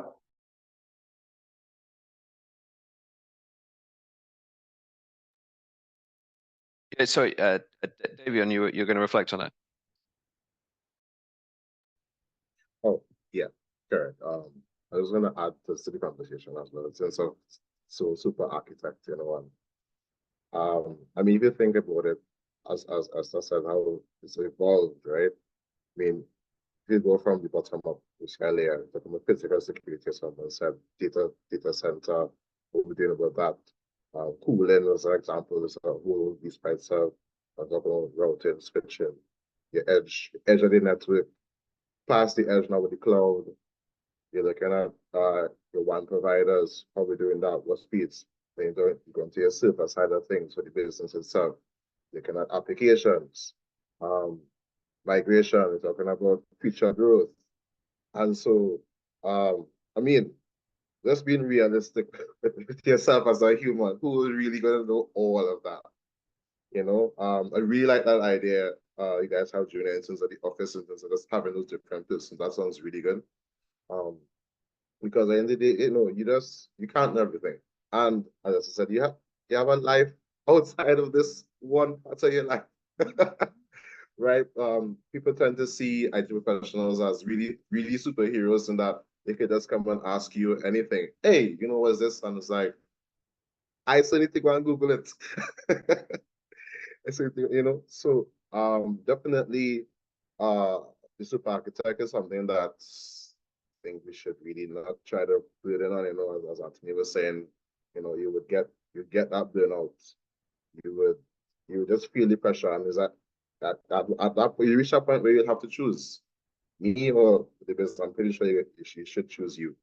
And I think lastly, in terms of the different job JDs and whatnot, I mean, I could also just resonate and agree. They put out these. I think for me, it comes down to education and again the evolution of the industry, both IT and cybersecurity, that they just don't understand. So they may go and look something up on the internet. Ooh, this looks nice. We've heard these buzzwords: CISSP, the CISM, the red team and blue team, and I'm like, you should have this. They put it as it would be nice as an asset. And it's like, well, what are you really looking for? And so they don't know what they're looking for, so they're trying a vast net to try to get somebody, and then we go work them. We will literally work them, and either they do it, or we put back out the post again and see who we catch again. And so we have to now, coming back to the business acumen again, understand, hey, let's try to understand what's really happening in the industry. This is not something that we take lightly anymore. You've seen what's happening, and go from there. Really, really put some effort and say, again, look at the business. This is what we need. Maybe we just need a consultant just to simply get the conversation going. And then from there, you build, this is drip this fill bucket. Go from there. And from there, I think after that, you should definitely at least have a path or a plan. So you have no plan, you have no IT plan, IT security plan. You just going on, ooh, this, that. It really won't work. And that's quite a common picture, I think, not just in the Caribbean, but across the board, when HR might just say, put out quite vague requirements, or they might not consult the hiring manager enough, or they might put out something speculatively and say, look what I've found, which, you know, it's fine, but you know, it's not coordinated. And in the audience, I think Rashia agrees. I think, not certain if it was discussed earlier, they think that the board and or senior management need to be first approached and educated about what is cyber and IT does for the business or organization, that they can better support the IT cyber function within the organization. Once that synergy is made and culture created, things can be more productive. And he thinks very informative, intriguing. And Janelle says, well said, Davion, great job. Now coming to you, Gregory, because I thought your analogy that we had on our pre-call was kind of fun. Where does this leave the idea of the super architects? You had an interesting perspective on super. Right. So super. So if you think about the building of a physical building, right? You have an architect, and then you have everybody else. You have a team. The architect does understand HVAC and electricals and all of that, but the architect is not the only person doing the work. And the analogy, you know, just like the Justice League is a team of superheroes where no single superhero can do it all, then, you know, this idea of the super architect really is a unicorn or a myth, because as much as you will know, you will not know it all. You can never know it all. And so you need a team. You may have very deep knowledge in a couple of areas, but do you know how to do everything? Does the architect know how to go and mix cement and lay bricks? Does the architect know how to tie steel? No, the architect have an idea of what needs to be done, and they can design the building, but they are not necessarily the ones building the building. And it's the same way that in IT, you start as, you know, a PC technician, then you move into networking, then you move into a little bit of programming, then you move into a little bit of server management, and then, you know, you go up and you build these skills as you go up. And then you get to the point where you decide you want to specialize, and that now is where you decide, where am I going? And that's now where you climb the ladder and you decide, I'm specializing as an architect, network architect, cloud architect, solutions architect, cybersecurity, and in all of these areas, right? You have specialization. Even in AWS, as Hal, congratulations. And if you think about penetration, cybersecurity, network penetration testing is a subsector in cybersecurity, because you have offensive and you have defensive, right? And actually, I was just making a list of just some of the subsectors in something like pen testing. You have web, you have web app, you have network, you have application, which is different from web app. You have internal and external. You have IoT, you have wireless, you have red team, and notice it says team. You have purple team. Again, it says team, right? And you have AI, which is a new and burgeoning area with many, many, many subsectors. So, you know, the super architect really should be something that we stop encouraging and we stop trying to get. It is something that essentially leads to burnout. And as Anthony said earlier, it leads to a lot of people leaving cyber. I mean, I have a couple of friends who've left cyber. They've gone into finance. Just recently, I was joking with some of my friends that I think I may go take up farming, because it really is a lot for any single person. And when companies, when organizations and management expect these things of any single individual, I mean, even there and then, management themselves are being hypocritical, because you don't have a general manager or an MD who can run every part of the business, even if he's the one who started the business. So why are you expecting your IT professional and your cybersecurity professional, which are highly trained, highly skilled individuals, highly specialized individuals, to be able to do everything?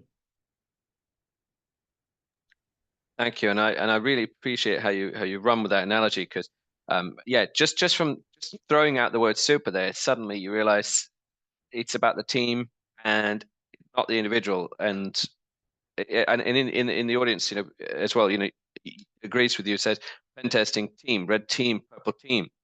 Junior commented API pen testing also, and Rashia says excellent point, Gregory. I think that's a resounding drive for the direction of our debates as well. Now, conscious of time, but I think I should ask Anthony. Anthony, what's next for ISC²? What's next for you? And you know, what other questions should I try and draw out throughout today? Okay, so I'll start with the first question. So what's next for ISC²? So right now we are working, and Junior is our Director of Education. So right now, as Junior had explained, we are working to try and build partnerships with HR. We should be signing an MOU with the Caribbean, one of the associations that govern HR in the Caribbean, and with industries, with academia. So we want to get all the major stakeholders together so that we would be able to come up with a draft for cybersecurity and technology workers and building capacity within the region for the future, right? So we have a situation in cybersecurity where half of all cybersecurity professionals are above the age of 45, right? So what that means is within 15 years, we'll have half of our current capacity retired, being at retirement age. We currently have only 10 to 15% of cybersecurity professionals between the ages of 18 and 34. So we have a huge capacity problem there. So we are, we have a big task before us, a huge task to try and build that capacity within the region and try to help to build capacity throughout the rest of the world in order to support the cybersecurity needs of the future. Because there is also a gap of 4.3 million cybersecurity jobs that are unfilled right now. And that's a global gap. And things are going to get worse with AI-powered cyber attacks and quantum computing coming in a few years' time. All the security controls that we have, cryptography, all the ciphers, all those protections would come to naught as soon as quantum computing becomes a reality, because attackers will be able to break these encryptions very, very easily with powerful computing behind them. So we have to be prepared. So the ISC2 Caribbean chapter, working together with ISC2, as well as other security organizations like ISACA and the ACFE and other security organizations coming together to try and build that capacity and try to safeguard the world from what we see as a huge threat on the horizon. So that is something that we're working on right now. So we're building our structures, our internal structures, and trying to get a lot of involvement within the chapter. Gregory is a member of the chapter as well. So, and he's one of our he is an authorized trainer, right? An ISC2 authorized trainer. So he's authorized to train individuals and groups in getting their certifications. So it's daunting. It's daunting. It keeps me up at night, and I love to sleep. So it's nightmarish. So that's what the chapter is working on. So we're working on that. We also have in the works a conference that we want to hold, and and that's in September, and we want to hold that cybersecurity leadership conference in Barbados. So we are working right now to try and get that going. So we expect that to be a huge success. So we are working on that, and we will share as we have more information. We will share information with you and the rest of the community. So. And in terms of our discussion, you know, I would really like us to continue this discussion because this is very healthy discussion, and it's something that we need to get out there, because I don't think everyone understands the challenges that members of the technology and cybersecurity communities, what they face on a day-to-day basis. You know, it's huge. I have had colleagues and friends died on the job because of stress. They died, you know. So it's very serious. It's a very serious issue that we need to focus on. So please continue your good work, because it's I know we are getting the word out there and people are listening, and you know, we need to share this awareness. Well, that puts it in context, and I'm really pleased to see your progress and collaborations. So if we can help bring in, I don't know, Floridians, it's easy to get to Barbados from Florida. I don't know. Of course. Let me know. But we are now out of time. But please do stay in the audience as active audience members. Anthony, Gregory, Esther, Davian Jr., and Hal, let me give you a big virtual round of applause, and I will put you back in the audience.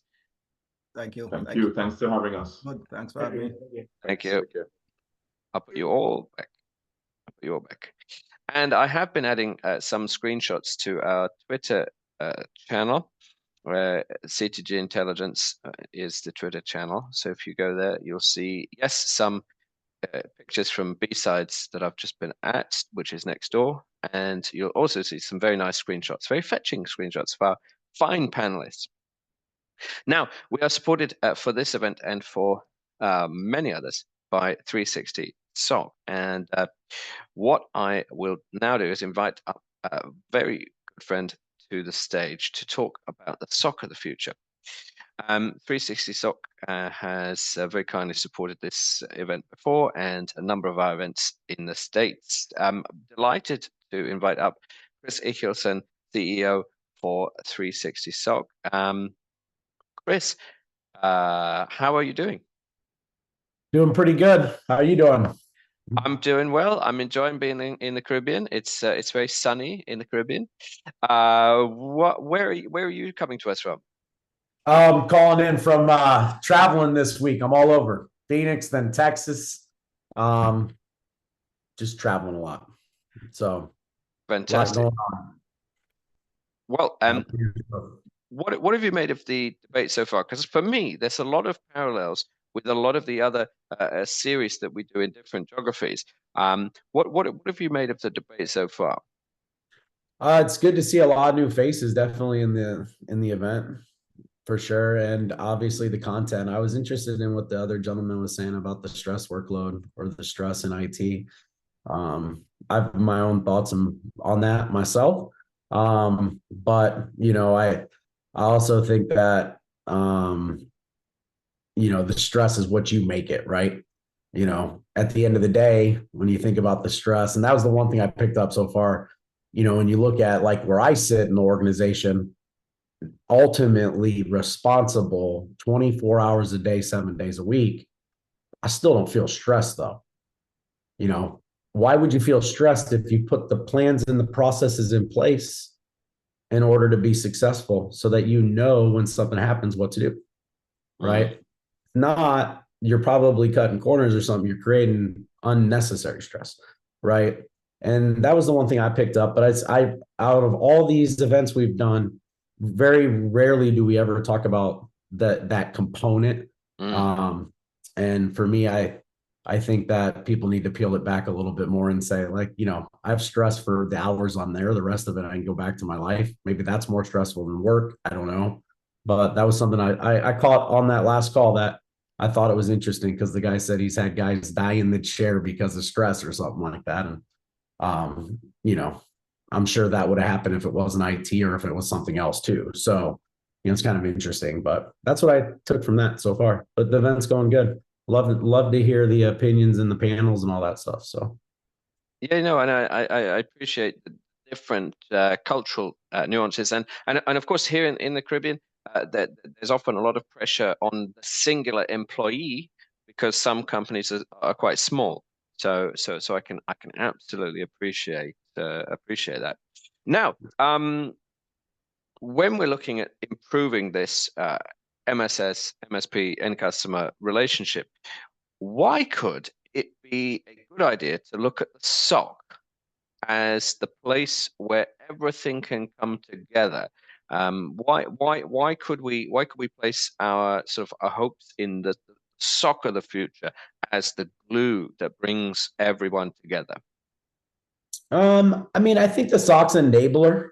It's a spot where both the IT team, the network team, the compliance team, everybody, executive teams, everybody has their own kind of hand in that cookie jar in some way or somehow, right? And inevitably, I think it becomes that central spot where people can feel comfortable to go to, or, to partner with, or whatever that looks like. I think that's really what it is. It's more that it brings people together. I think it's an enabler, versus like the old days of IT when we used to have the network team managed the firewalls, but then the security team did everything else. No one ever understood why that makes any sense, but when you start looking at it from that aspect, IT is just IT in general, it can be a very siloed piece of the business, right? It can be off in the corner, it can be very individual contributor focused. But I think when you introduce the SOC and you introduce that somebody is, keeping an eye on it 24/7, you've got a lot of resources, you have a lot of reach. I think it becomes an enabler for people. I think they feel comfortable going in there and saying, look, this is what's going on. This is what we're seeing. Can you guys, collaborate with us on this to, prove or disprove what we're seeing? I find it more of it's like a big conference room in a way. And I think that's what the SOC ends up being. Like, people can actually have an opinion, right or wrong, and traditionally in IT and security, opinions get torn up by people if they're not right or wrong, or they're right, or meaning if they're wrong, right? Versus the opposite. I mean, a lot of what you do in the SOC is wrong, right? Like, you run into false positive, you chase down corners of the business where, inevitably it just took you down a rabbit hole, waste of time. Right. There's a lot of that goes on. And I think, I don't know. I talked to a lot of MSPs about this, and I say, look, like, if you're going to add on a component to your business and there was one thing you could outsource, it'd probably be SOC, right? There's just too much to build it now, right? It'd take a long time. The resources are tough to find, and the time to market takes a while, right? Especially seeing that the space is extremely automated now. So that means if you were building from ground up, you'd have to invest a lot of time and money to get there, right? There's nothing turnkey out of the box that, I love the code list, playbook list, whatever they want to call it, the next best tool. At the end of the day, somebody still got to go adjust the connectors because they never work out of the box, right? So like, there's still that component. So I think really that's what it is. I think the SOC's an enabler. I think if it's SOC and NOC, it's even more an enabler. And I think it breaks down barriers. Like I said, I think it's so important to understand that, like, people actually have a voice in that room versus in a lot of rooms they don't, right? And it doesn't matter your skill set, it doesn't matter your level, you get a voice in that room, right? Anybody could have the key, right? Hopefully that wasn't at least answered. No, but it's good, because if anyone can have the key, it really does build a case for having a third-party SOC. But thinking about who it's right for, is anyone too small for a SOC? Is it possible that there are MSPs out there that are too small to make use of it? No, because they all have customers, and if they group their customers together, they could still create an offering that was, a singular product set that still was delivered to the many of their customers, whether they're small unit customers or not. The caveat you run into with a lot of these options out there for security is a lot of them do have threshold limits, right? I just was in a deal the other day, they have 50 employee threshold. It's pretty high. You know, I see 25 a lot. That seems to be like the CrowdStrikes of the worlds.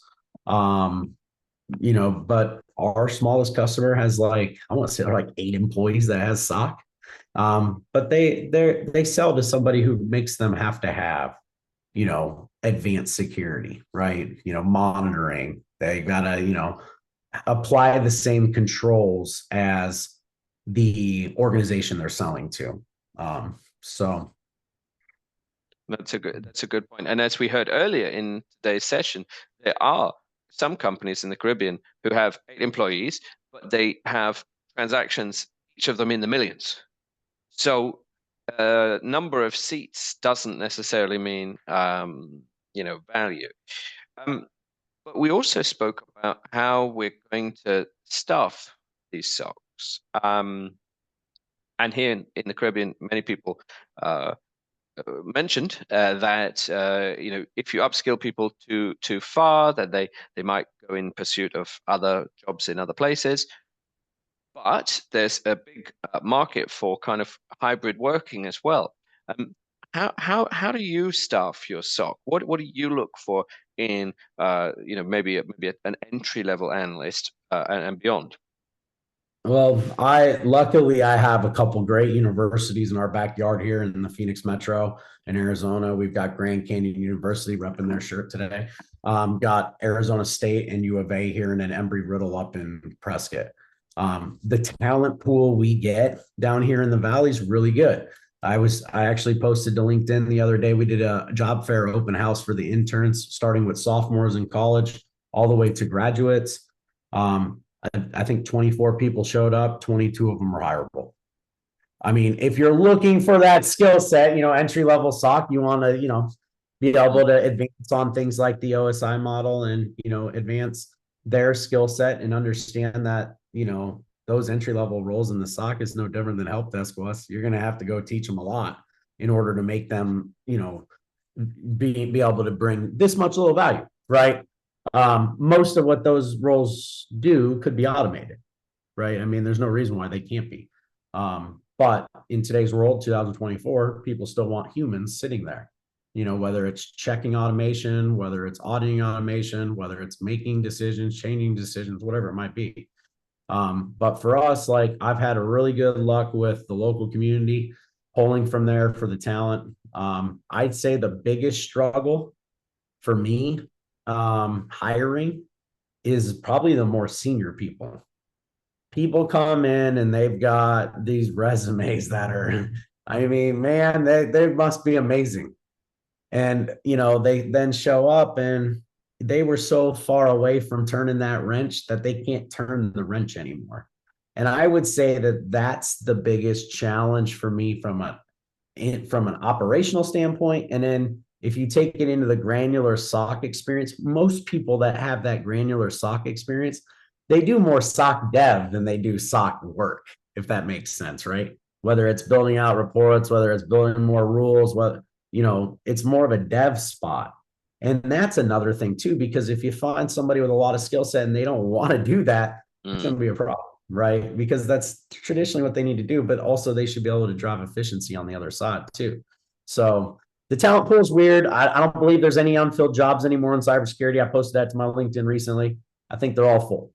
I do think that if you have an extreme skill set and you your skill set is not so siloed that it's not repeatable, there's tons of path for those people right now, because all of us want that more skilled person. We don't have a problem hiring interns with cybersecurity degrees. Like, there's so many of them.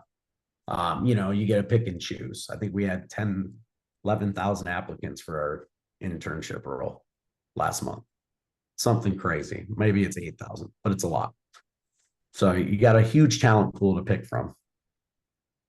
Which kind of feeds into the debate that we had earlier about whether or not there's an excuse for a leader to have zero technical background. Now, we're not talking the extreme example of the Japanese minister of, you know, cybersecurity who never actually used a computer.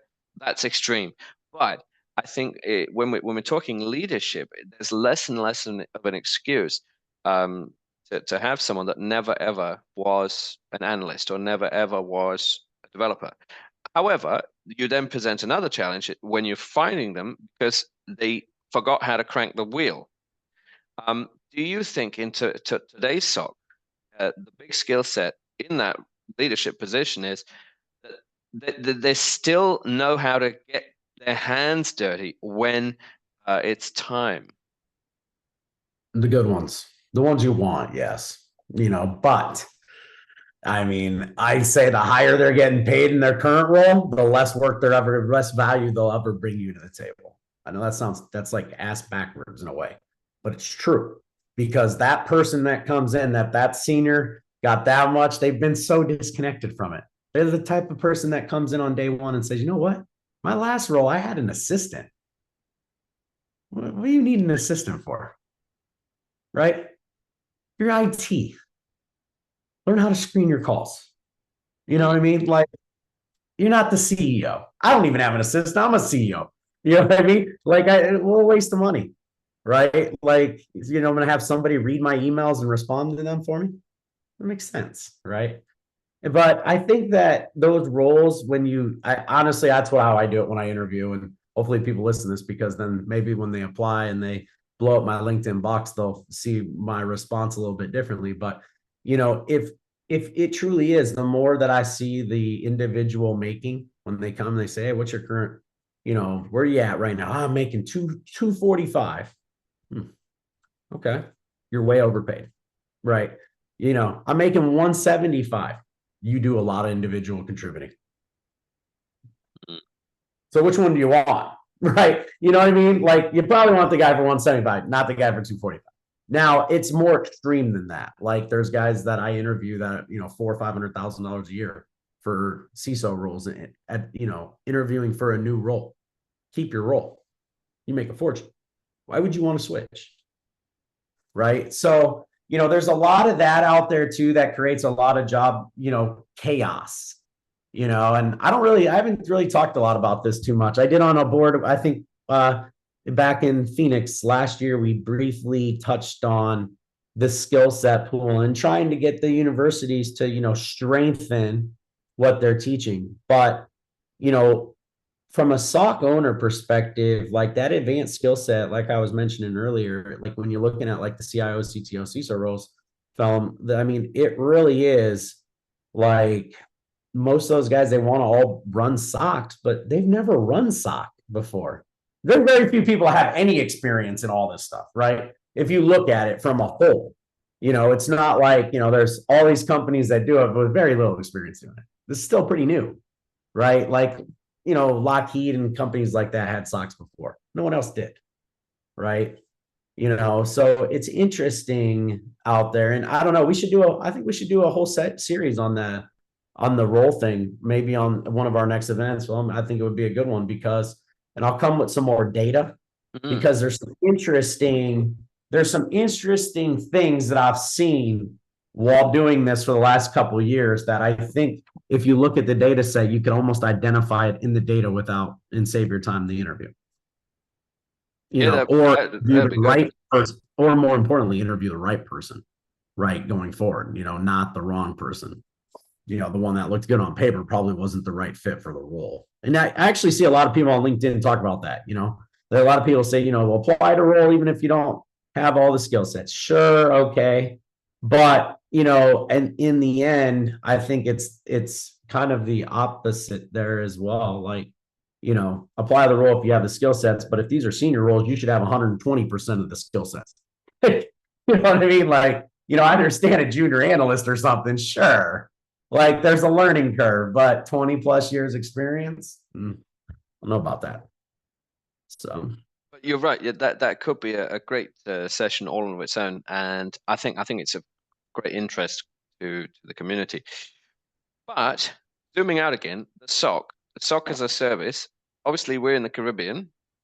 What are your thoughts on cross-border collaboration? Obviously, Caribbean includes a couple of jurisdictions that no problem. You can interact with the states like Puerto Rico, of course, which is inside the United States, and I think the American Virgin Islands. I'm not sure.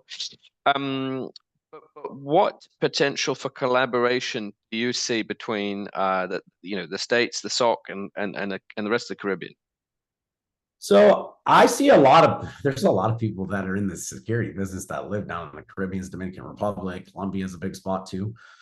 So, I would say that number one, continue, like if in those areas, like obviously network, right? Learn who's there, learn who's working for US companies there, especially if you're trying to bridge services. Like you have to network to get good talent to bridge services if you're going to do that, right? But when it comes to like pure play SOC business, I don't see any reason why you couldn't buy a 360 SOC, just like you could buy Arctic Wolf or any of the others, right? We sell across the globe to customers, so there's really no technical limitation from our platform perspective or our offering, right? We still continue down the path though of like an all US based security operations center though. And I think that there's value outside of the country to also still have that model. Here they eat it up here, but there it also could be valuable because again, if US companies, if let's say US is the standard, I don't know if they are or not, GDP or Europe might be with GDPR, but whatever the standard is, and in that use case, you might be able to facilitate that a little bit better. Yeah, and I think you're right. You talk about Arctic Wolf and other services, and you do see them in the Caribbean. So hardware. Yeah, I think we heard on last year's event from a colleague from Jamaica. Hardware is actually quite difficult, and it takes time, and especially as a managed service provider, finding components and so on. But software, no barriers, and SaaS, fewer barriers maybe. What are you working on at the moment that MSPs are most sort of looking at? It has, I would say it's not shifted a lot in the last 18 months. I think, for us, like I've always touted this, that we really want regulation, right?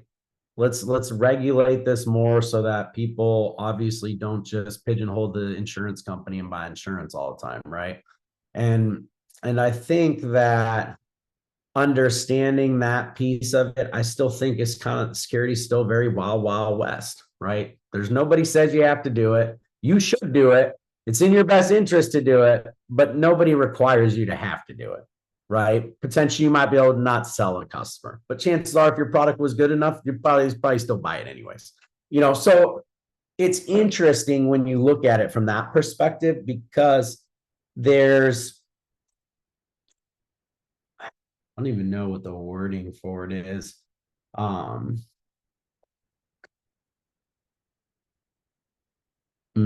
I don't know. It's interesting. It's an interesting path when you start looking at all of it from that aspect. I don't know. Like you mentioned the hardware piece there with, it sounds like they have problems getting hardware down, but I think that's everywhere. Like, the one thing I do when I sell hardware across the globe is I partner in each region with somebody who can procure there, right? Can make sure that they can get through customs in each spot. I see a lot of companies ship to Mexico first. I think it might be easier to go down there first and then ship out. I know some of my European companies do that have factories down there. They'll ship down first and then ship out. I don't know if there's something that they're gaining in taxes or something by doing that. I have no idea, but I've seen some of that too, or at least they find like a central hub to procure out of. But I would say hardware is always going to be a problem, but we're in a world where hardware is becoming less of a need, right? I think you hit it on the head with the software component, right? And SaaS, right? All this can be delivered everywhere, and delivering software is pressing an email, issuing a key, a spot to download.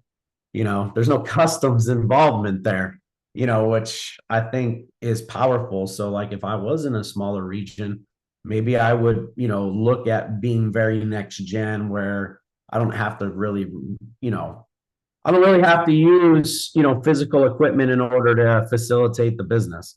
Like, I think that's where like a Zscaler comes into play. Like you start not needing firewalls and stuff because you can do SASE and ZTNA and all that kind of stuff and have firewalls in the cloud.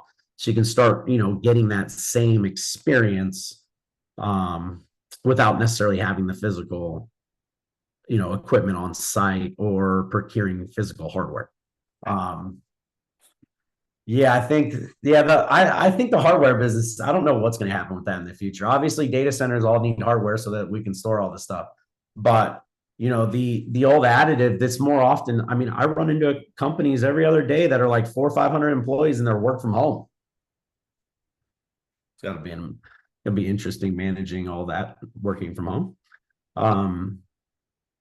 But yeah, so I would say that's probably the main thing. Stay away from hardware if you can't procure it there. Partner with somebody who can procure it. Start a business in the United States so you can get it there. I don't know. Probably there's got to be ways around. Yeah. I don't have a lot of experience selling with shipping to the Caribbeans, but Scott on my team worked out of DR forever. So like I know that it's not. Like I'm confident it's not a problem down there, but I'm sure that customs is a problem everywhere, depending on where you go. Yeah. China this year I shipped servers out there for a customer. One made it, one got destroyed by customs, so that's good. And then I shipped MacBooks to India for some developers, and those also, because the boxes were open, got destroyed. So like I think everybody has problems with, global procurement. It's just, trying to figure out what the happy medium is of where you can actually procure from to get it or maybe don't procure from the United States, procure from UK or something. I don't know. No idea. Well, no, I was kind of also highlighting that working with a SOC as a service might be even easier than all things hardware, because it's cross borders and as you said, it is more next gen. So if people want to partner with 360 and they want to learn more, how does that look like? What are the sort of the next steps for them? Well, definitely reach out to us. Either go to our website 360soc.com or reach out to myself. Phelim can put my email in the chat. Absolutely love to show you guys what we're doing and see how we can help your customers, or if you're an end user customer, obviously how we can help you. The coolest things we do in our SOC, we truly break down the barriers with technology, right? We put the SOC at your fingertips. Like we have a mobile app. It's a mobile app on the phone right down here that basically our customers have full access to the security operations center. They can live chat with their analysts they get a 5-minute service guarantee. They've got full access to everything that's going on in the SOC 24/7, 365. And if there is a need for a reach out, it's right here on the fingertips. So, please do reach out to us. We're here to help. We're affordable. We don't require you to put any physical equipment in your environment, which is nice. So, we can help you if you're out of the country pretty easily. So I like it. Well, Chris, I'm very much looking forward to seeing you in person this year as well, and virtually at a number of other series. Lovely to have welcomed you to the Caribbean. We have colleagues from Jamaica, from Trinidad, Barbados, Antigua, BVI, and I'm sure other places I've forgotten to mention. But yes, thank you very much for supporting this event and many others. I'll give you a big virtual round of applause, and I will put you back in the audience.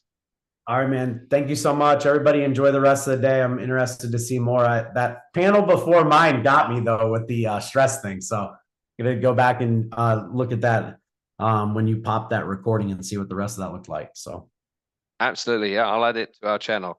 Thanks very much, Chris. I will see you soon. All right. Talk soon. Thank you so much. Thanks, Avril. Thanks for all your comments. One thing I would say, if you want to chat to the group, please do select everyone. Otherwise, it just comes to me. But otherwise, yes, please keep the comments coming. And if you're going to do a post on LinkedIn, please do consider using the hashtag MSS Caribbean. That way we can find what you posted and support it.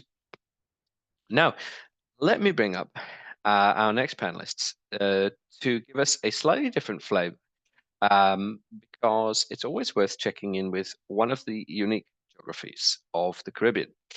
And we're going to look again at the special nature of Puerto Rico in being an interlocutor. Now, Nitza, again, like the first panel, Nitza has jumped to a different company, so she can't join our panel. However, we are delighted to welcome back a couple of great panelists to the stage. Leonel Cortez, Chief Delivery Officer at Infolock, and Vincent de Hoyos, Information Security Director, Alpine Health Technologies. Lovely to have you both on. How are you doing?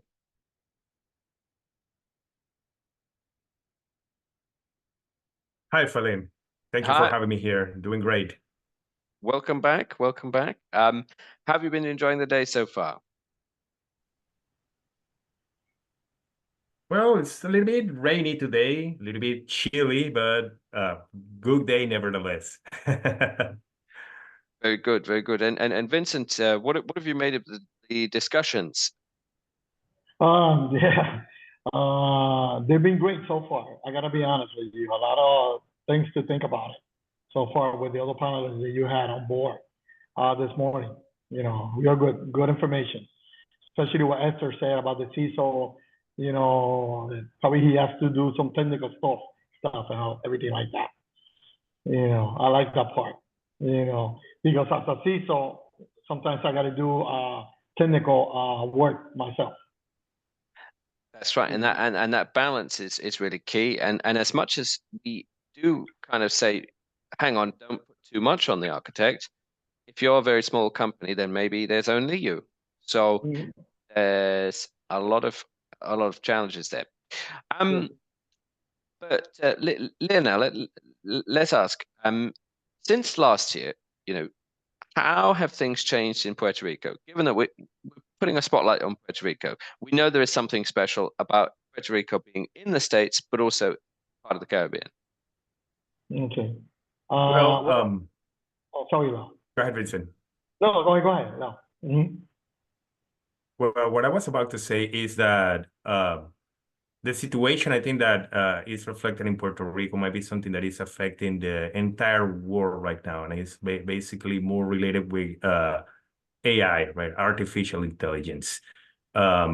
Obviously, with AI, we are currently facing a similar impact than when we jump from having internet, from there having cell phones, from there having cloud SaaS applications, right?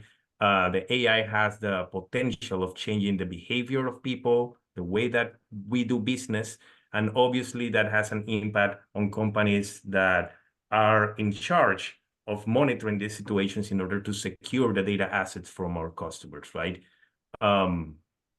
You know, in past conversations, I've been a huge advocate of the fact that MSSPs have to take into consideration the cultural aspect of the regions, right? Because that defines the behavior. People work based on the way that their environment is, right? And that's a little bit of a difference in the way that is done in Puerto Rico versus the way that is done in the Dominican Republic. Even the Dominican Republic with Haiti right next to it, there's this huge cultural difference between those two countries, right? Political, socially, and obviously technology-wise.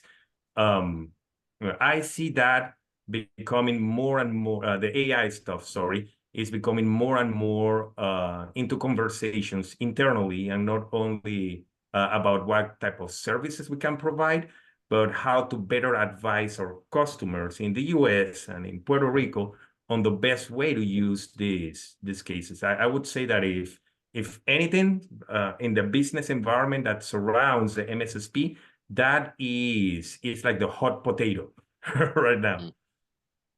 Yeah, and that hot potato, I think, would resonate with the rest of the Caribbean, in that if people are using AI tools, if larger institutions are getting breached. We mentioned earlier that a telco in Trinidad breached. It kind of puts the message to the forefront. However, Vincent, do you think that the direction of travel is always towards a third party, or are some organizations, maybe hospitals, maybe other enterprise level companies, are they thinking about more in-house security? Actually, no. What we're seeing here is they're going more and more with the MMSP module.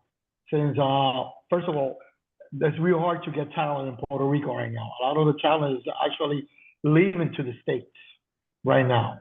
So it's real hard to get the talent. So companies like our company, which we have a talent, so we try to make them happy, make sure that they stay with us, because we're getting more and more clients asking us, hey, can you provide me this cybersecurity for my hospital, for my health plan, for this different types of industry. For example, Philip, we got hit with Change Health, what happened in the United States, with United Health, that attack that they received. Companies here, health plans, they use that company to process payment. You know, we had to disconnect from them. So we were able to, a lot of companies were not able to process payments through them. And I think they're going, this is the second week, I think they're going through this, and they're trying, they did send a letter, said that they're using three different providers to do vulnerability scanning and all that. But we still got companies that we say, hey, no, let's wait a little bit longer to see if everything is okay with United Health. But right now they rely on me. For example, call me, hey, Vincent, is it safe for me to connect with them again? And I said, well, what is your security team thing? Oh, I don't have anybody. That Esther said, a one-man shop, and he cannot do everything. So, the model is changing. A lot of companies are, since there's no talent to, recruit, they are using this SOC as a service, MMSP, to take care of the cybersecurity needs right now. So that's interesting, especially because, for Puerto Rico, there's no legal barrier, there's no customs barrier in the same way that maybe Jamaica might face some things. But Leo, let me come to you. If people are moving to third parties because they can't get talent, and there's economies of scales, in there. Leo, why then can the MSSP find talent? Like, if there's no talent, how come they can find talent?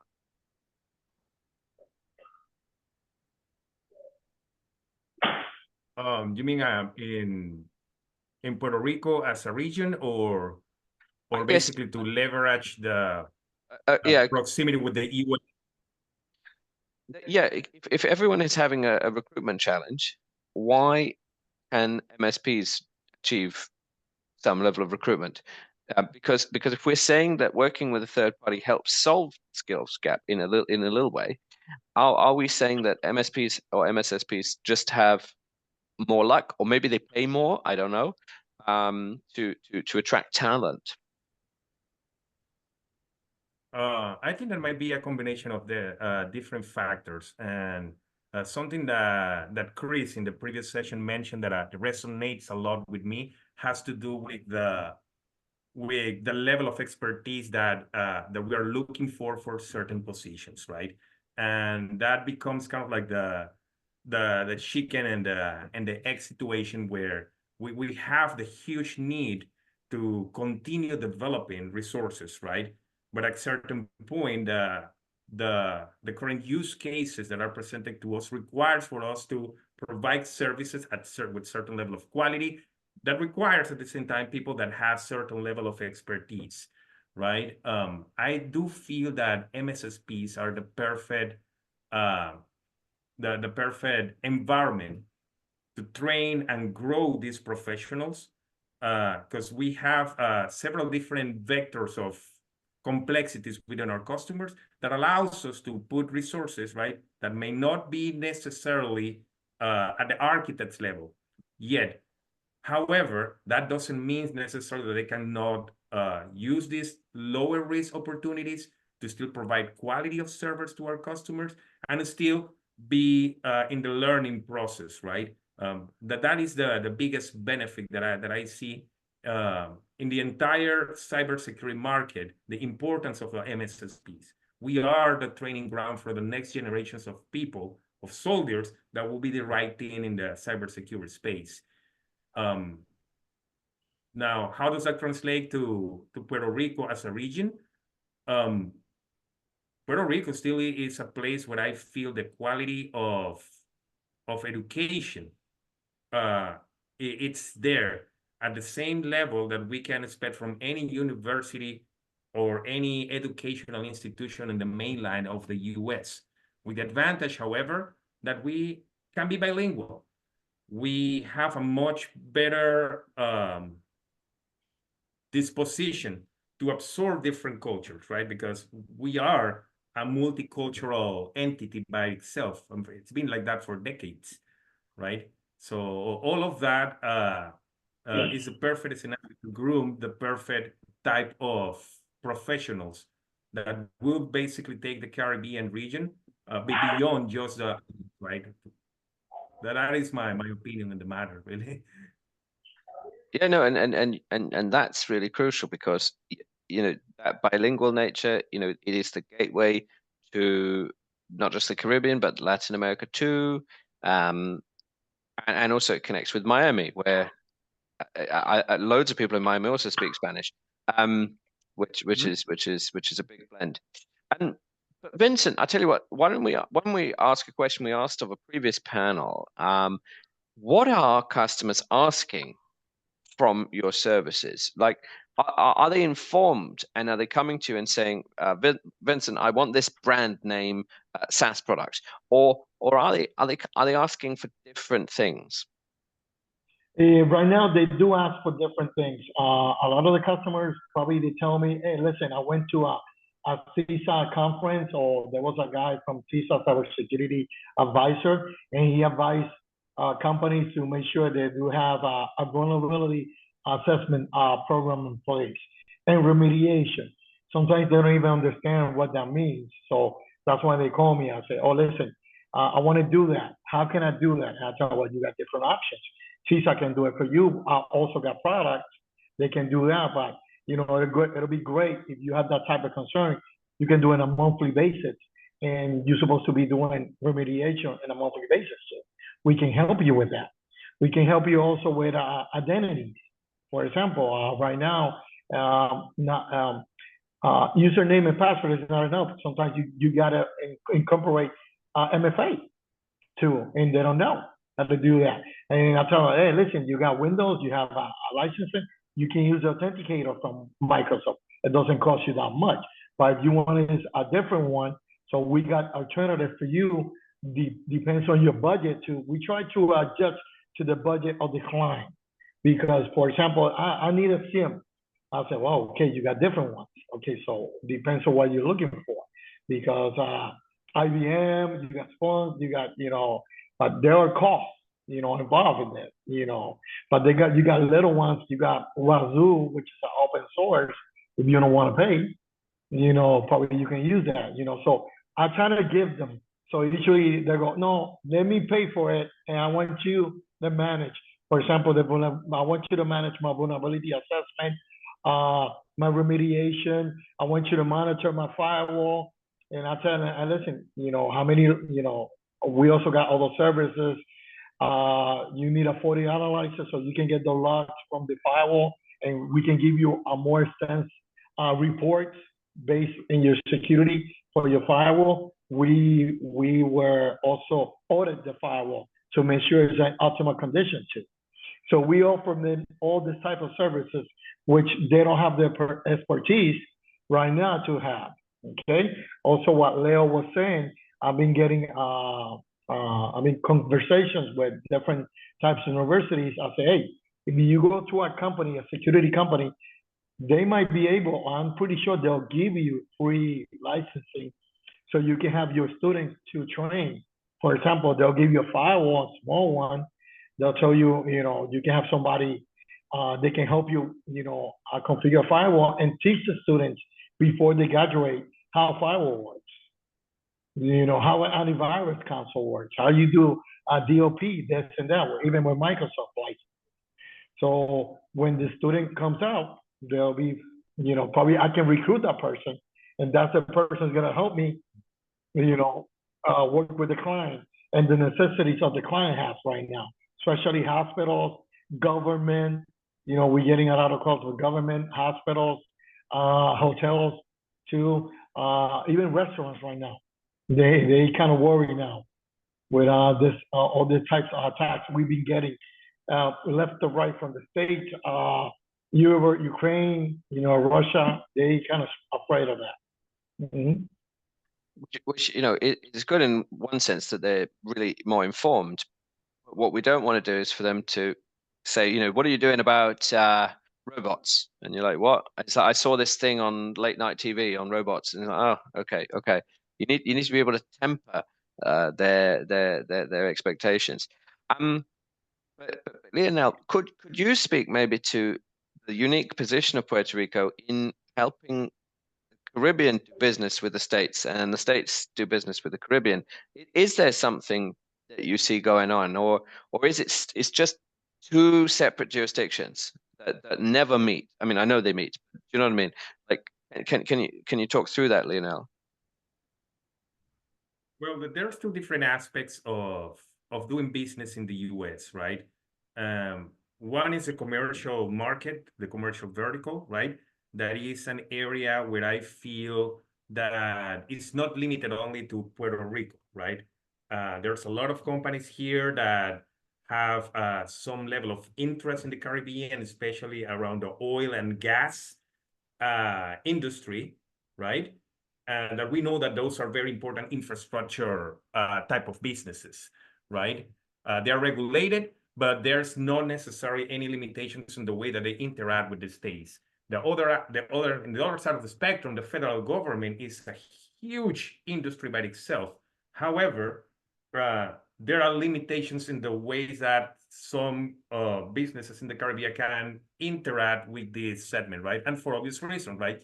National security demands certain level of restrictions over the interactions with companies, sharing information, all that kind of good stuff.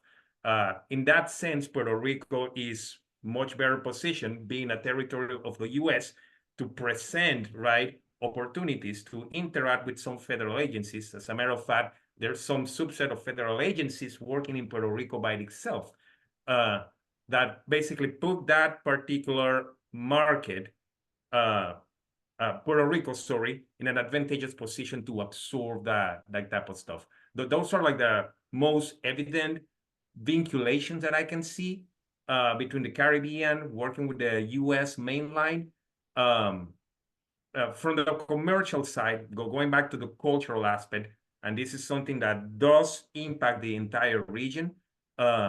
There's no good way of doing business if you don't know the culture of the countries that you are going to do business with, right? And in Latin America, that is even more important, because no one can claim that Latin America is this standard entity where everyone behaves the same. As the example that I just put before, right? Haiti and Dominican Republic, geographically, is one single island. However, they couldn't be more different socially, politically, culturally, right? If we extrapolate this situation to every single country in the Caribbean, I see the Caribbean as probably the biggest concentration of diversity in the entire Latin America environment. You just have to fly from one island to another, and you come from an English-speaking country to a Spanish-speaking country to a French-speaking country. And I got the feeling that there's even some Dutch involved in the mix, right?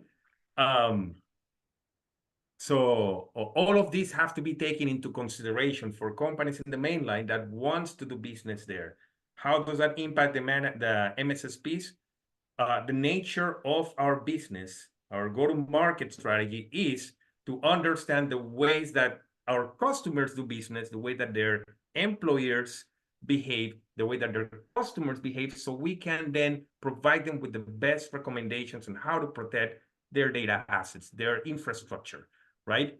So having the advantage from the perspective of understanding the culture provides us with an opportunity to introduce that as a value added to the US companies.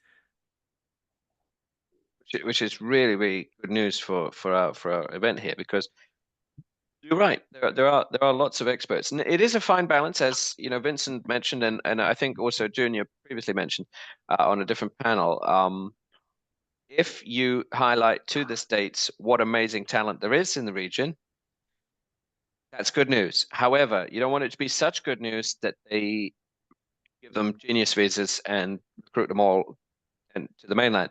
You need that collaboration, and yeah, I mean, if it's Dutch speaking Curacao, or the Dutch would probably say it's not quite Dutch. But you know what I mean? It's a big collaboration.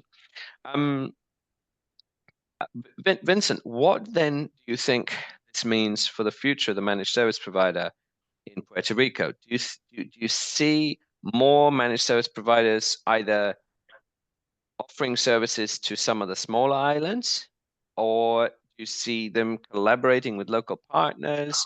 What's the scope for inter-island business? Well, one of the things like Leo was saying, and we previously discussed a lot, I think we believe last year, Puerto Rico is like a bridge between the states and the smaller islands in Latin America too. Like Leo said, we got the language barrier, we don't have it because we speak both languages, right? We can have the technology from the states that we use to incorporate that type of technology, which is state of the art with the small island, and probably with a good price to help them, you know, with an MMSP, you know, probably probably that technology we gotta sometimes find out, because it might not be allowed to be used in that country. You know, because I've seen it. For example, I see, for example, physical security. We were trying to introduce some type of new camera which has artificial intelligence and everything into Dominican Republic, and we were not allowed that product. So that's why, for example, we got to make sure that when we talk to the small island, tell them, no, this is the technology that we have, is this is allowed in your country. You know, and okay, it's not allowed, but you know, probably us as a managed service security provider, and I say, well, we'll be managing from Puerto Rico. All your data will be here, will be safe. You know, so probably we can do deal with them and manage their security from Puerto Rico into the small islands. But all depends on the regulations, like Leo said, just make sure all regulations are taken care of, and make sure we don't break any laws when we do business with the small islands here.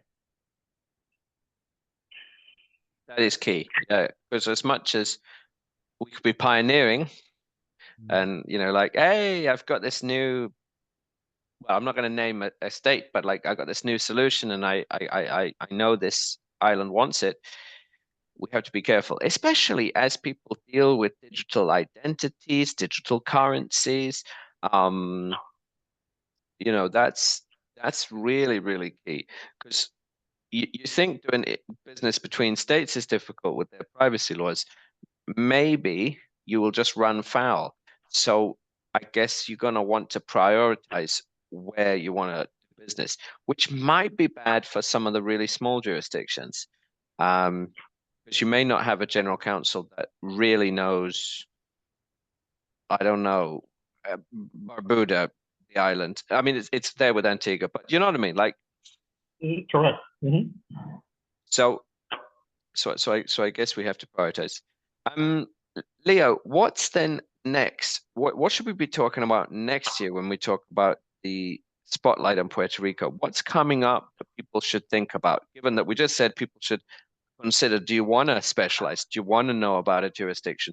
What's coming up in Puerto Rico? Well, I kind of started the whole conversation about AI. I did that by design, right? Obviously, the whole conversation around educating the necessary resources, making sure that we have enough volume of professionals, should be this constant part of the conversations, because that's an ever-evolving situation, right? That is impacted by several different variables, right? So I think that it's important to keep that one topic in mind, because there are always going to be something new to add to the conversation, right?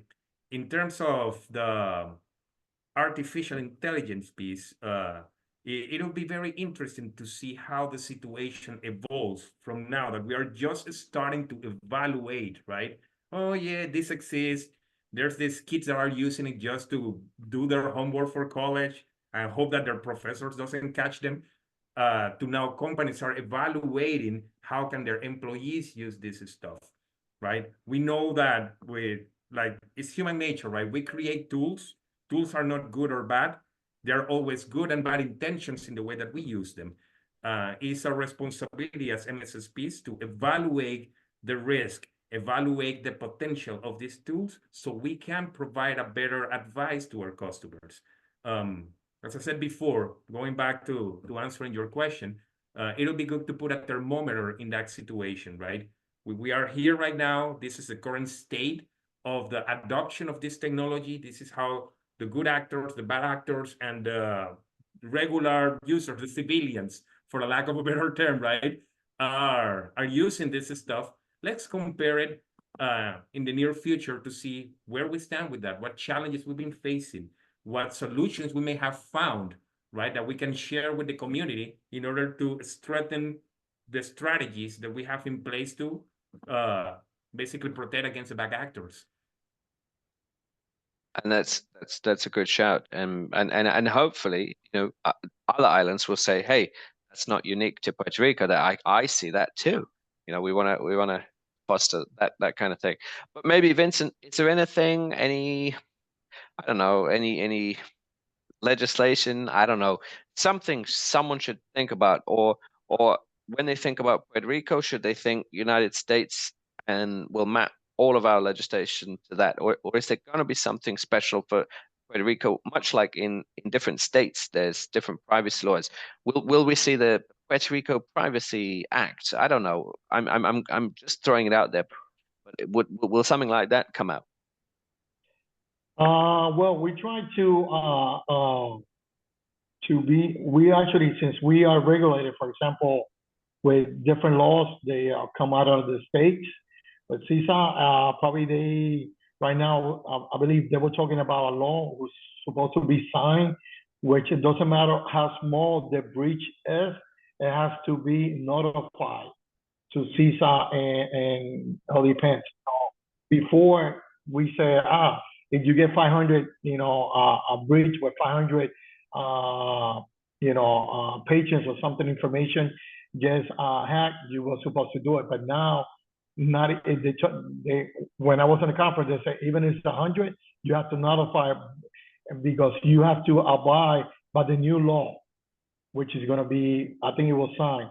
So in different states, again, all depends. For example, all states have to be are regulated by, for example, HIPAA for health, PCI. So we try, let's say something specific out of that state, probably will get it. For example, cybersecurity, we use a NIST cybersecurity framework. So most of the states that I talk to, when I go to CISA's conventions and everything, they use the same framework. Probably they use a HIPAA, but they go, no, even though I got the HIPAA security rule, I try to abide by NIST, which is, they say is more complete.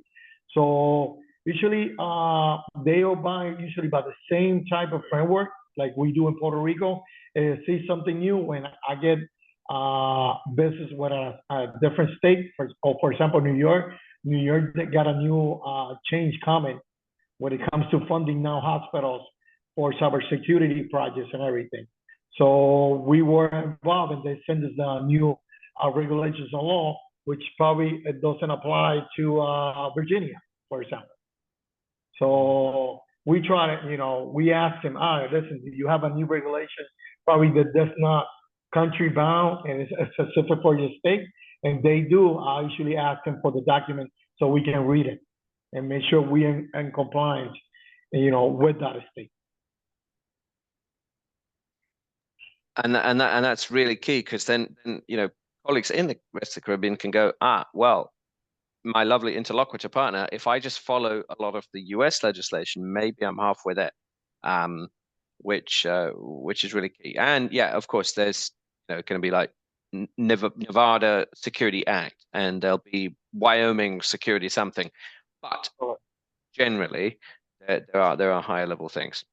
But we are now a little bit over time, but I thought this is really, really good, and it is great to have you back on. I mean, I'm sort of in a way inviting you as our correspondents in Puerto Rico, which is always good, and I do appreciate the balance that we're using between other panels that are thematically based, and then a panel that actually focuses on a geography. So Leo and Vincent, thanks for being such great panelists. I'll give you a big virtual round of applause. Thank you. Thank you for inviting us. Thank you. Thank you for the invitation. All right. Thanks very much. I'll put you in the audience. Okay. And yeah, keep comments coming. I've seen some nice posts on LinkedIn, which is always good. Please do a screenshot. But when you do, please use the hashtag MSS Caribbean so that we can find what you're posting and supported.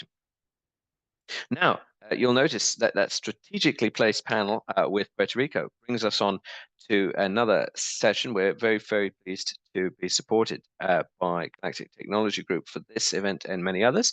So I am very pleased to invite up to the stage Christopher Huss, the CEO for Galactic Technology Group. So Christopher, it's been a while, but I think this is great because obviously you are also in the Caribbean insofar as you're in Florida, and we count Florida as part of the Caribbean in this event.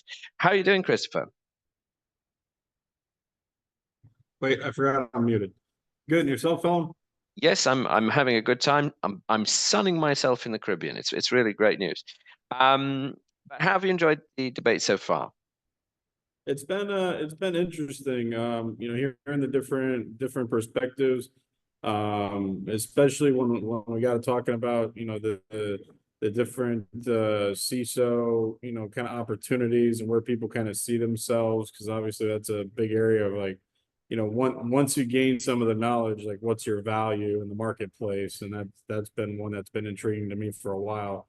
And then the last panel talking about different options with Puerto Rico and the Caribbean in general has been interesting. Especially with their tie to the United States makes it a little bit easier, but at the same time, it has its own challenges with the Commonwealth and the government as well. So it's not as simple as just doing work in the state, but at the same time, it does give an added benefit to the Caribbean that you haven't seen in other places.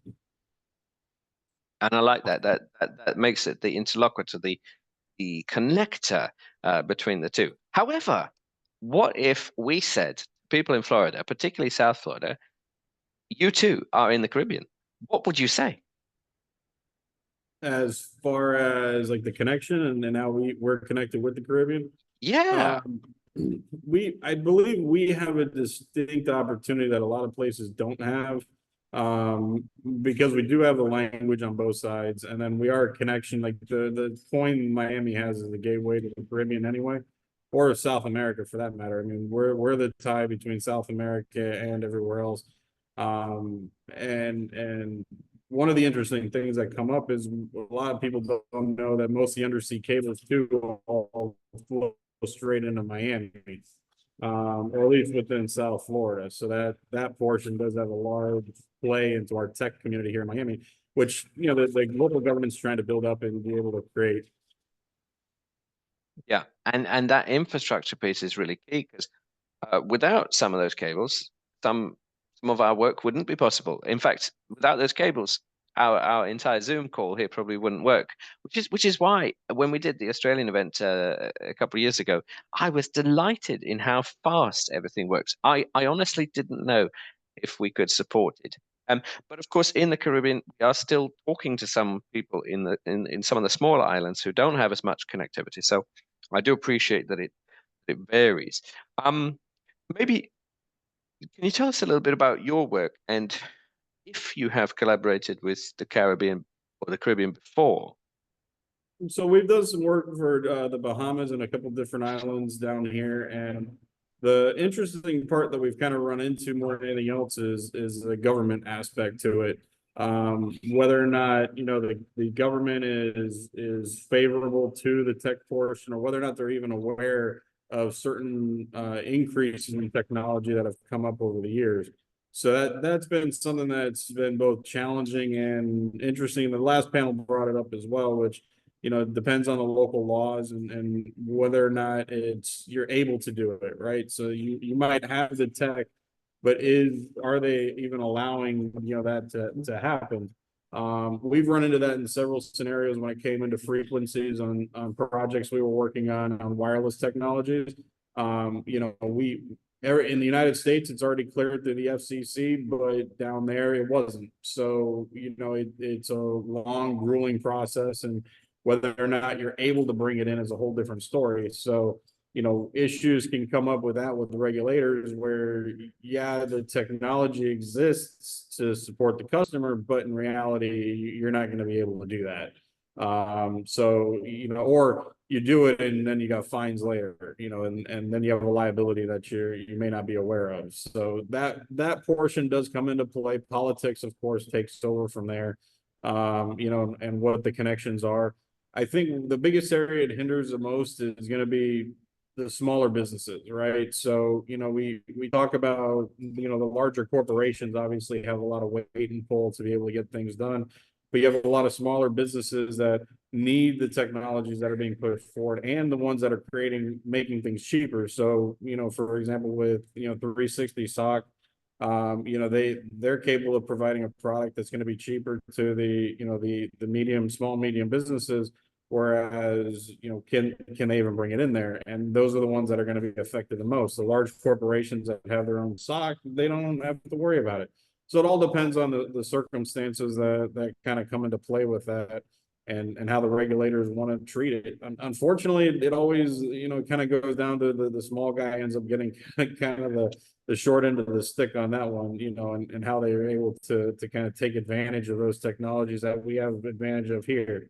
So that's one area I see as a big area, you know, big issue, but unfortunately we're not in a forum to talk about politics. We're in a forum to talk about tech. That's right. And you know, every once in a while I do wonder if every company now has its own foreign policy and its own political philosophy, and it just can't help it. However, right, we're talking about what is and is not possible. And you know, do you think opportunities lie either more for, let's say, Florida and the United States to find talent from a back office perspective in the Caribbean, or do you think that maybe the hidden gem of the opportunity is to find offerings, full service offerings from the Caribbean to service the States? Where's the biggest opportunity for collaboration? Well, I think depending on the workforce, and that's going to be the critical portion, is education, right? So, you know, if you're able to educate somebody in whether it's back office, whether it's, you know, SOC analyst or just an analyst in general, that doesn't really matter in that front, right? If you're able to educate the people and being able to deliver, I think there's actually a larger opportunity to utilize that portion and bring it here, where you're not having to worry about the regulatory burdens that would come in with that. Especially since usually the opposite is a lot harder. So if you're trying to bring in personnel into the islands, you know, to the technology, bring in, you know, like a company and all that stuff, you got a lot of red tape that you kind of got to go through. If you're doing it the opposite way, you might be able to take a larger advantage and being able to provide that back to the United States, especially from the fact that the United States demographics changing as well. So at the end of the day, you know, having the multilingual capabilities would be a huge advantage within the United States that, to be honest, we haven't seen before. You know, this is something that's, you know, coming across everywhere in the United States, and everyone's going to have to start adapting to it. For Miami, we've been that way for a long time, you know, but everywhere else, obviously, they're going to have to adapt to the changes. So, you know, bringing in those capabilities, I think, would be a great advantage moving forward.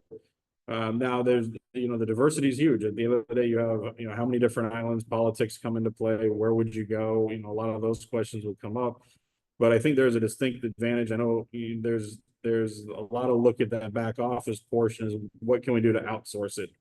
And I think that's going to be a big question in the near future is, can we take advantage of, especially going back to the undersea cables? It's a lot shorter trips, and a lot of the times that, go across the fiber connections there than it is, to go into other countries. So, like you're not having to go across, the entire ocean, you're only having to go across shorter distances. So a lot of the times there's a lot more capability. Now, whether or not the government lets you have some of that capability is going to be the next question, right? I mean, you might have a nice fiber line brought into the island, but now what do you have for distribution purposes? Does the government allow you to have that bandwidth? And that's going to be the critical factor too, which is, do you have enough to be able to maintain those systems and everything else, along with being able to support the back office, that companies require. So, but everywhere is pushing. I like I don't know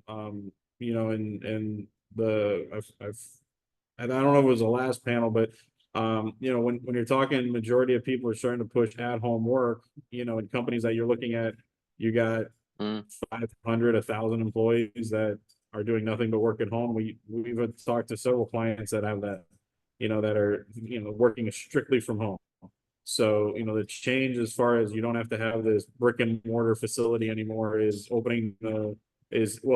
it's tearing down the borders, if you will. So it's definitely an interesting future for, even more remote areas like the islands, that as long as you have a undersea cable, or even Elon Musk is bringing internet everywhere, right? So you got even satellites now where you can look at it and go that way. Yeah, I remember with the first Starlink satellites that I saw in 2020. I remember seeing them as a bit of a necklace going across the sky. Oh, right. If even I can see that without light pollution, like it's pretty interesting. And I do take your point. That's a good observation about, especially the previous comment about companies that don't have a location. I mean, I have worked for companies that don't have a location, and what a stumbling block that is removed when people said, and wasn't it always a little bit wrong that you like, not Magnum PI, but like you'd hire maybe a private investigator and they'd be like, no, don't come to my office because it was in the back of like a restaurant or something. They'd have it just because they had to have it. And now the pretense is gone. So I don't know. I feel that is a real positive. What are you working on yourself now that maybe you might want collaborative partners, in the Caribbean, to sort of join in, maybe buy your services, maybe work with you. I don't know. What are you working on? Right now, I mean, we're trying to explore a few different options. I mean, a lot of it ends up boiling down to software development, especially now with AI kind of popping up, exploring different areas around how you can incorporate AI into business applications. Microsoft's been pushing a lot of that. So obviously, it's a big sweet spot right now. And finding the interesting part I find with AI is, you have this technology that exists to be able to help facilitate somebody's life, but now how do you get it set up the right way? I mean, there's a portion of data overload that ends up coming into play. I know even with Copilot, one of the things that we keep finding that's a big problem is it doesn't pull the right information that you're needing. It pulls information, just not exactly the one you're looking for. So, if you don't have file names correctly, if you don't have certain things, or organized in a certain way, you might not be able to get the information that you require. So you have a tool that exists that it isn't really working well for you.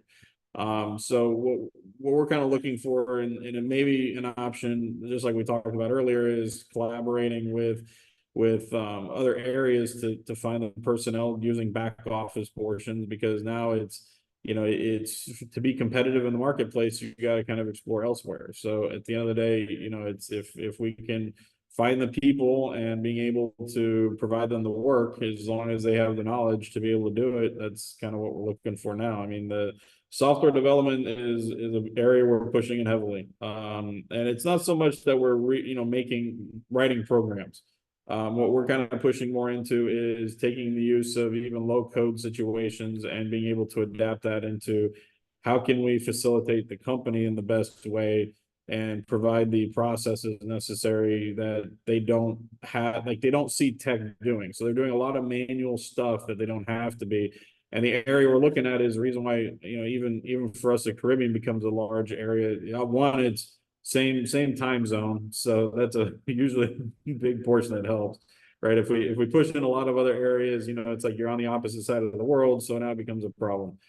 So the same time zone support is there. You got for us, a lot of our customers are multilingual here in Miami, so we got to keep that in mind. So having both languages helps out tremendously. And then, an area that we're trying to do is facilitate as much as possible into, stuff the customer may not understand fully, but they need to take advantage of it. At the end of the day, they have manual processes, and you can easily do it with low code. So I'm not having to teach somebody C, I'm not having to teach somebody Java specifically, but as long as they can be able to, figure out a pattern, being able to figure out how programs kind of work, they can at least be able to develop something, in low code scenarios without having to actually, be a full-blown programmer. So, you're bumping up from, your entry level where you need to be a little bit more advanced, but I'm not expecting you to know C# and having to actually write, an entire program, right? And that's the area we're kind of looking for as a niche area now, especially since Microsoft's pushing a lot of that stuff. And hey, at the end of the day, we're a Microsoft shop, so we got to push the Microsoft portion. So we need to get the logo over here, somewhere over here. Let's get the logo down here. Yeah, and Microsoft really has done a lot. And on a previous event, we had an entire session on what Copilot is going to do for you. Now Copilot is forever. It's like 21st century Clippy. It's really just coming up and helping in all sorts of ways. How do you think their products? I mean, it's not a Microsoft plug. It's just because they're so ubiquitous. How are they going to help not just the customer but also the managed service provider? Will there be Copilot solutions for within the MSSP as well? I think they're pushing towards that. A lot of the tool sets they're making right now are geared towards the business customer. So if you organize your stuff in a certain way, it's going to help you regardless, right? So from a business standpoint, it's going to help there. As far as bringing it into the IT realm, they're taking the same AI. It's not necessarily going to be Copilot, but the AI is being brought into Azure as far as how they're going to use it for security purposes, being able to identify if somebody has a login that's out of the ordinary, to be able to flag it. All that stuff is coming. I mean, a lot of it's already getting incorporated into Azure, on their side that we don't see as an end user, or even as an MSS, right? I mean, we don't see that as they have their own internal mechanisms for security, but eventually a lot of that stuff from the AI perspective is going to start, funneling down into the MSS and the MSS or MSP as well. So I think there's going to be a huge area. I think there's also an area of security that's going to come up, as far as limiting data sets. I'll give you a good example is a Copilot can go across the whole org. So at the end of the day, when it can scan the entire organization, how do you limit you got to be able to categorize it in a way from an access privilege, area that you're not allowing maybe the entry level person to all of a sudden see the business financials that the CFO is working on, right? So, but if he types it in a certain way, Copilot will find it. So if you just type it in a certain way, say, what were our financials for this year? Copilot will give you a response. So those restrictions and stuff are going to start coming up where the MSS and the MSP is going to have to take advantage of knowing how these technologies are put together, knowing how they incorporate together. for added security, not so much from an external threat, I don't think, but more from a internal, I don't like to use spying, but it's like everyone's curious of what's going on, right? They want to see stuff that they don't have access to. So I think that eventually that's going to start coming. You don't want to have, especially from an insider trading perspective, you don't want to all of a sudden have, people knowing what, the next, earnings report's going to be before it's about to come out. It wasn't me, it was Copilot. Exactly. It's like I blame Microsoft for my insider trading. I placed the trade, but Copilot told me. Yeah, I said, hey, what's good? And it's like, well, based on the activities of your other colleagues, yeah, I had not considered that. I think that's a really important skill, because until now I was thinking of things like, well, with AI solutions or ML or heuristics or assisted or whatever, how does the managed service provider bill it? If it says, right, I want to give you 10 billable hours, well, now it's an AI solution, it's a bit more tricky. But actually it goes deeper than that, doesn't it? It goes deeper than that. So the way you add value is not by doing something routine that now Copilot does. Or am I missing something? Because I think the way the service provider can add value most is by looking out for, how do I get one step ahead of these Copilot type solutions?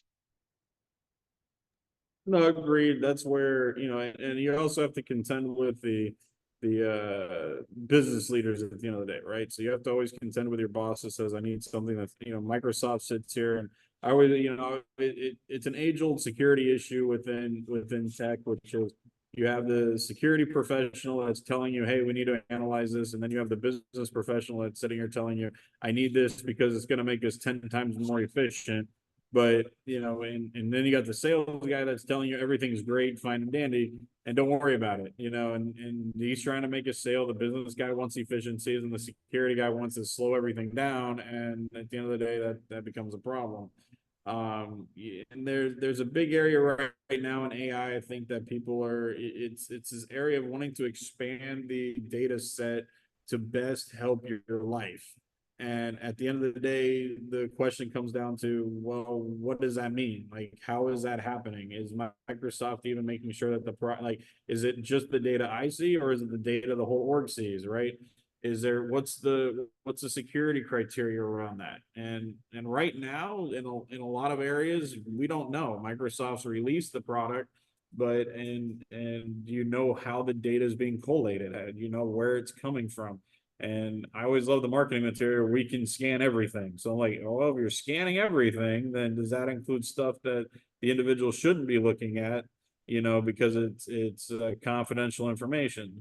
So it's areas like that we're exploring ourselves as a company for our customers, so that we can better assess to them. Now, depending on the organization, a lot of the times, if it's a smaller organization, and it may be a lot flatter. So it's like you don't have all this data in the cloud the same way you do, in a larger organization.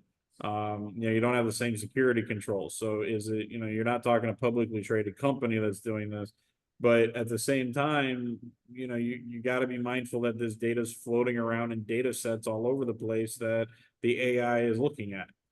So that's where I think there's a huge area that we still don't know, is how this data is being pulled together, all the responses, even for ChatGPT, that I use it for emails and stuff like that. But every time you type something in there, it's going into the language model. Like it's always working off of new information that's being brought to it. So, anytime you do that, once you sign the agreement, you're stating that the data is theirs, right? To an extent, right? You still obviously have, some control over the data, but if you're utilizing any of these applications, they're definitely being, they're taking advantage of all the data that they have access to. Which I'm not saying it's a bad thing either. It's also, I think it's going to help advance a lot from our standpoint, being able to facilitate faster. I think from a SOC standpoint, I think these AIs are going to be a huge factor for analysts. I think in the future, you know, we're going to be able to, again, going to taking advantage of, you know, the more remote areas, you know, of the planet, to be able to have people that can help service you, because there's a huge gap in the space right now as far as employment is concerned. I mean, everyone keeps saying it's constant, you know, it's not going anywhere, and the world is doing nothing but growing. So you have all the developing areas that are coming up, that you have people that are willing to learn it. And I think AI is going to play a big pivotal role in all that, in ways that we don't even fathom yet. You know, to be able to shrink the barriers to entry, shrink the borders. You know, it's going to be interesting in the next 5 years. I can tell you that much. I think between AI and the fact that, you know, the internet's bringing us closer and closer together. Now, you know, regulators and government, that's a whole different conversation. Obviously, AI is already starting to be pushed up in the EU. Same thing in the United States. So, you know, is it something that we're going to limit ourselves because we're too scared of it? I think people are too scared that it's going to end up like the movies where the Terminator comes around for some reason. Where it's like, if people, I don't know, I could look at the AIs today and I type the same thing in twice and I get the same response twice. So it's not very creative, right? It's not, it is a good language model, but at the end of the day, you know, I'm still getting the same kind of outputs, which means it's still a machine, right? You're not, it still hasn't gotten to the part where it's, you know, like, I guess the way in the movies is always, it's like now self-intelligent, or I forgot how they coined the term in there, you know, or it's like now it's a Terminator. And I'm like, I don't see that happening for a long time. I know people are talking about it, but I think we're to stifle what it is today, would be a detriment, mainly because it is going to help, I think, facilitate cultures getting closer together. I think from the standpoint of being able to bridge divides, it's going to be able to assist in that a lot faster, because it'll have, you know, the knowledge and the kind of the way to do things that it would take years for anybody else to learn. I mean, if you're trying to understand how to interface with a different culture, and AI, an AI already has all the data, it can help facilitate you 10 times faster than if you're going to have to pay a consultant to go through and do all this stuff from a human standpoint, right? So I think there's going to be a huge upside in the near future, including AI and the, you know, the beauty of being able to kind of tear down the borders, if you will, through the internet. Now that, I mean, work from home's here, more people are doing it, you know, and people, we can take it for what it is. I'm keeping on the positive side, because we can always sit here and go on the negative side. It's a whole nother panel. And as much as we'll see standardization, and there's a philosophical debate, is standardization imposed, or is it just happening over time because imagine, just from a business standpoint, if I said, hey, AI system, what buzzwords should I not use when trying to do business in Jamaica? And I don't know, maybe there is a buzzword, I don't know. Jamdat is the digital currency, right? Which maybe AI might say, hey, mention Jamdat or Jamdex or whatever, right? Mention it. It's just this little thing that would help smooth the relationship and make you appreciate a different culture. I can see an instant application there, especially if I was to island hop and you know, don't use this phrase in Antigua, but do, I don't know, I'm clutching at things, but I can see the help being offered there. I mean, that's where I feel that there's a distinct advantage with AI coming that's going to help bridge this gap. Again, regulators are going to be the ones that are going to stipulate whether or not, hey, we're just going to bar it, you know, this AI technology completely. And that's always a possibility. At the end of the day, that's one of the downsides that I see. You know, we're moving fairly quickly here in the US, but in other areas, it's, you know, the same regulations aren't there because it hasn't been brought up yet. You know, stuff that we've worked on for, you know, decades hasn't even been brought there yet. So And it's not a good or a bad thing. It's just a state of where it's at. So it's like, it's a bureaucracy, it's government. So, you know, you look at some of these AIs, one of the panelists mentioned earlier, it's like the software portion, you don't have as much of a problem, you know, across borders. But I think that it's going to start to be looked at harder too. I think that now, because of the fact that, you know, you have a single fiber line going into some place, they can easily filter that, right? You know, in a lot of, you know, in the EU, as an example, in the United States and more land-based countries, you know, you got 15 different ways you're bringing in data, right? So it's like, you can never filter out data from one side, but you could easily do that in the islands because you only got 2 entry points, and most of the time they're controlled by the government. So, you know, it's not like you can sit here and say it's a private entity or any of this stuff. No, the government controls the entry point to the internet. So there's something that, you know, there's regulation. I feel that if they see it, they may go after it. Who knows? It's always it could be SaaS import tax. Yep, and it could be. And at the end of the day, it's depending on the government that's there is going to dictate a lot of it. And that's been one of the main. That's why Puerto Rico is so integral in a lot of ways, because the fact that you know, you don't have that same level that you do from a government standpoint. They have their own issues, but remember, it's still part of the United States. So like FCC rules still apply. A lot of that stuff still applies.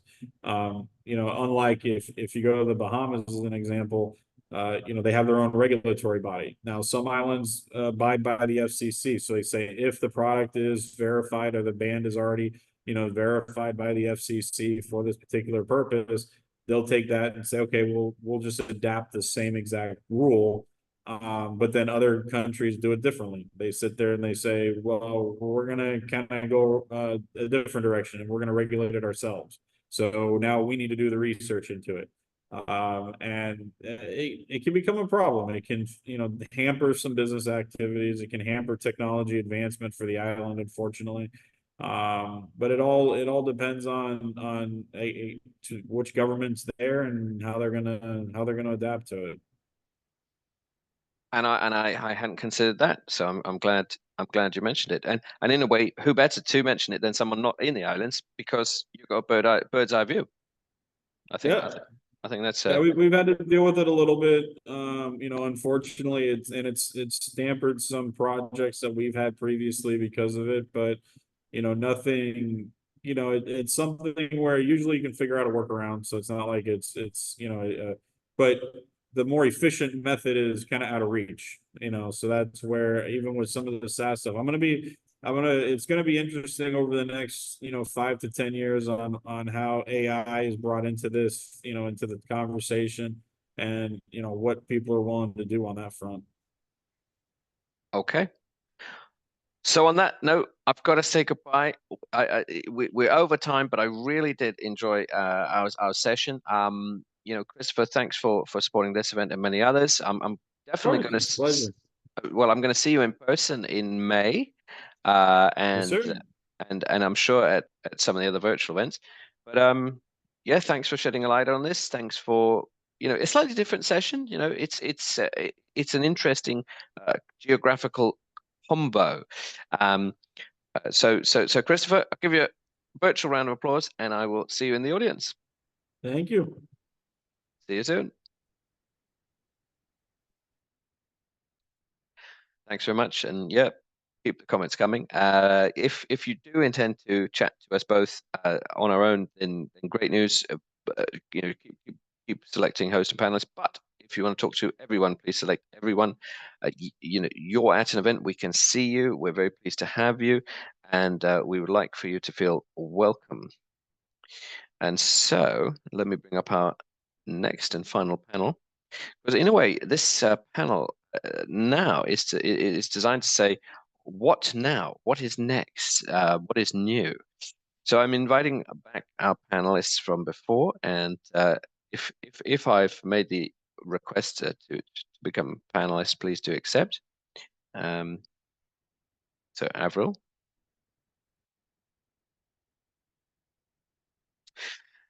So we are live at the end of the second annual MSS Caribbean. Thanks for staying all the way to the end to everyone involved. I am bringing up our panel to the stage. So if you see on your screen, for example, Avril, that I've requested you to be a panelist, please do accept, and the same Garth as well, and Edward. That'd be great. We are talking about the future skill set. And the reason we think that the future skill set is important is because it determines the shape of our business. We are delighted to be welcoming back from events gone by, but back again, Shiva Bisesar, Managing Director of Pinnacle Consulting. We're very pleased to welcome Avril Hamilton, Technical Service Supervisor, Guardsman Group Limited. We're very pleased to welcome Garth Noble, Senior IT Services Engineer, Simply Secure Group. And of course, we're very pleased to welcome back Omar Romero, Managing Director of Rose IT Services, and hopefully Edwin Millington, Managing Director, Principal Security Consultant at Arisec Global. Shiva, welcome. How have you been? Good. Thanks for having me back. Nice to have you. Nice to have you on. And Omar, what have you made of the event so far? No, interesting. I was sitting through the other presentations, a lot of good different perspectives. So definitely interesting. All right, and we've also got Garth. First time on the event, but what have you made of the debate so far? Good morning. Ooh, hold on. Good morning. Sorry for the delay. I realize everybody else have their cameras on. I was wondering if I should be prepared for that. But the discussion overall has been pretty insightful. As usual, I've been on multiple events so far, but I think it's pretty insightful. I've been, catching up since the inception of the webinar itself. So perfect. Of course, yes. Now I remember. I can see Sharissa has her hand up. Sharissa, are you perhaps one of our colleagues? I don't know, because I'm trying to bring up Avril. Anyway, Shiva, we're talking future skill set, and for that purpose, we're kind of alluding to the future engineer. What security engineers are we talking about, and what pressures are on them currently to do or know more?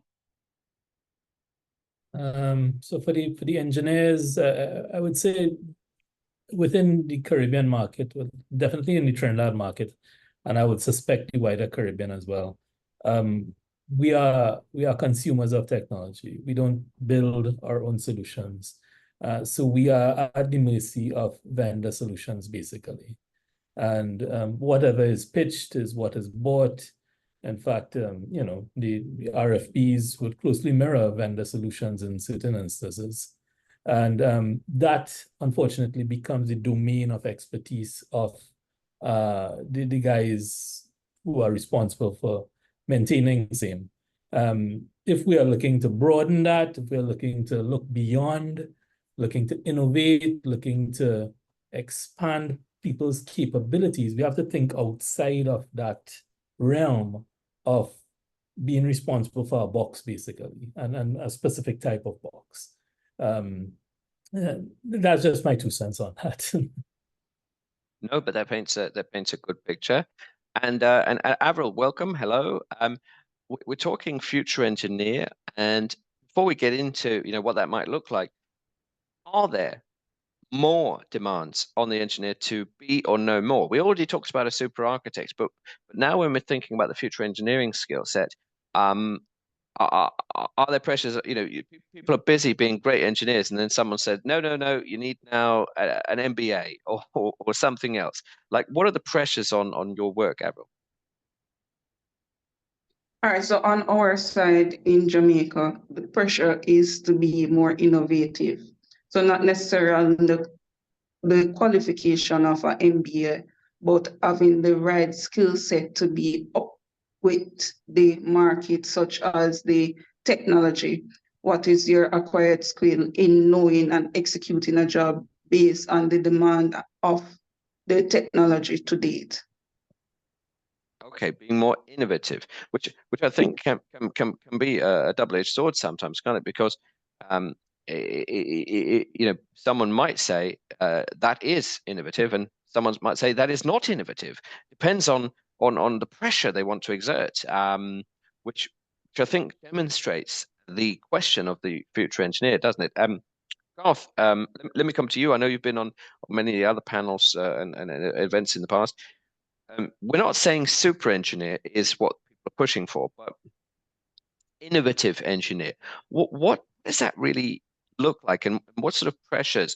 I mean, are you busy doing your day job, and then someone from HR comes around and says, "Can't believe that you're not also a sales engineer"? Or I'm being a little bit dramatic like that, but what are the pressures you face, Garth?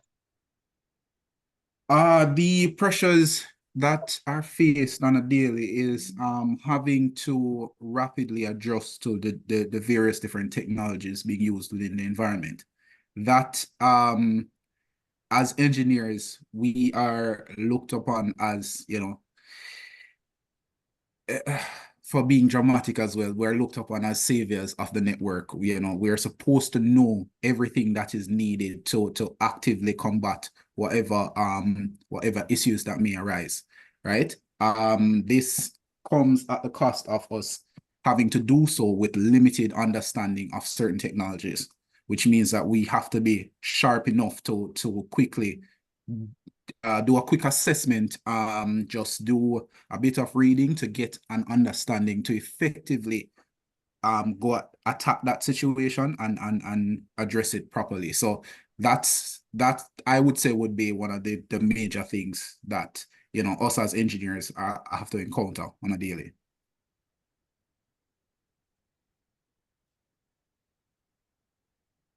There was me being muted. I really like that analogy of saviors of the network, because rather than say we're expecting you to be a superhero, being a savior of the network, it is quite broad brush and quite a challenge. Omar, are you looking to recruit saviors of the network? Like, I'm not lining you up for you know, bad news story here, but like when you're recruiting engineers, what are you looking for, and are you looking for them to be able to do more? If so, what is it? So I think here's the thing.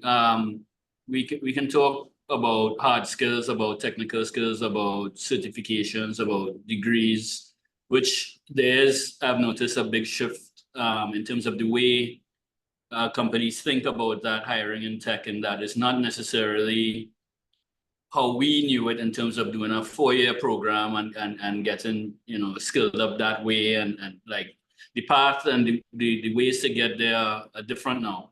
And it's funny enough, a few months ago, I was on a trip to Miami, and I was surprised that, like, I talked to someone in cybersecurity and they came out of hospitality, or I talked to someone who was getting into cybersecurity and they were in fashion design, and like I was blown away, because our path was more like, you know, it was a much longer path to get there. So I would say in terms of what we look for, we don't look there first. Like, first of all, it's really like you have to, as an IT specialist, there's something in you that you have to get a good feeling out of solving somebody's problem, right?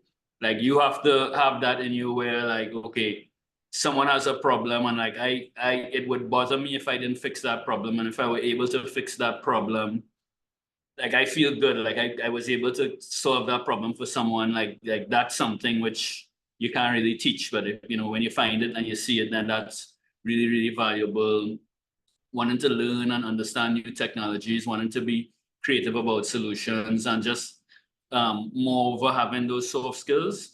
I mean, we live in a generation now, and it's going to the direction we're going in is what everybody is on their devices. Everyone is growing up on their devices, and not everyone is going to have those interpersonal skills to talk to the person on the other end, because as much as we talk about computers and cybersecurity and all these things, it's really persons on the other end of the screen who we're trying to help, right? And it's difficult to find people who can relate to people like that and break down complex technical terms into simple language. Like those are for me the valuable things. You could always teach the tech after, right?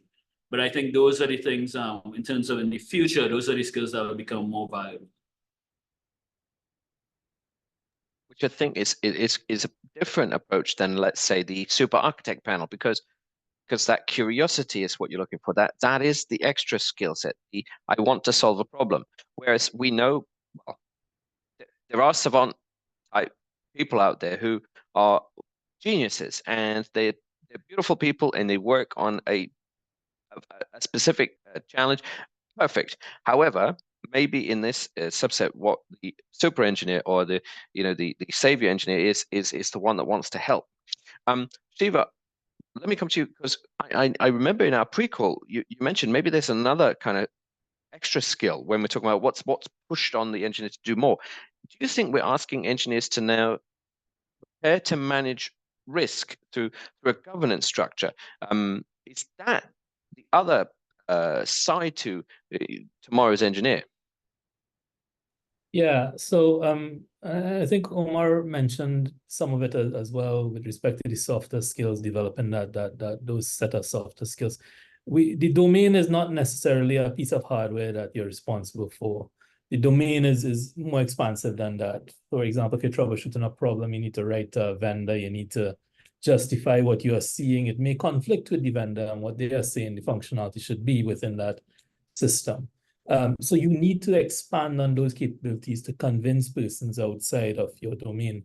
The softer skill part is one of it. With respect to risk management, we need to look at IT functions greater than just that cost center consuming resources within the organization.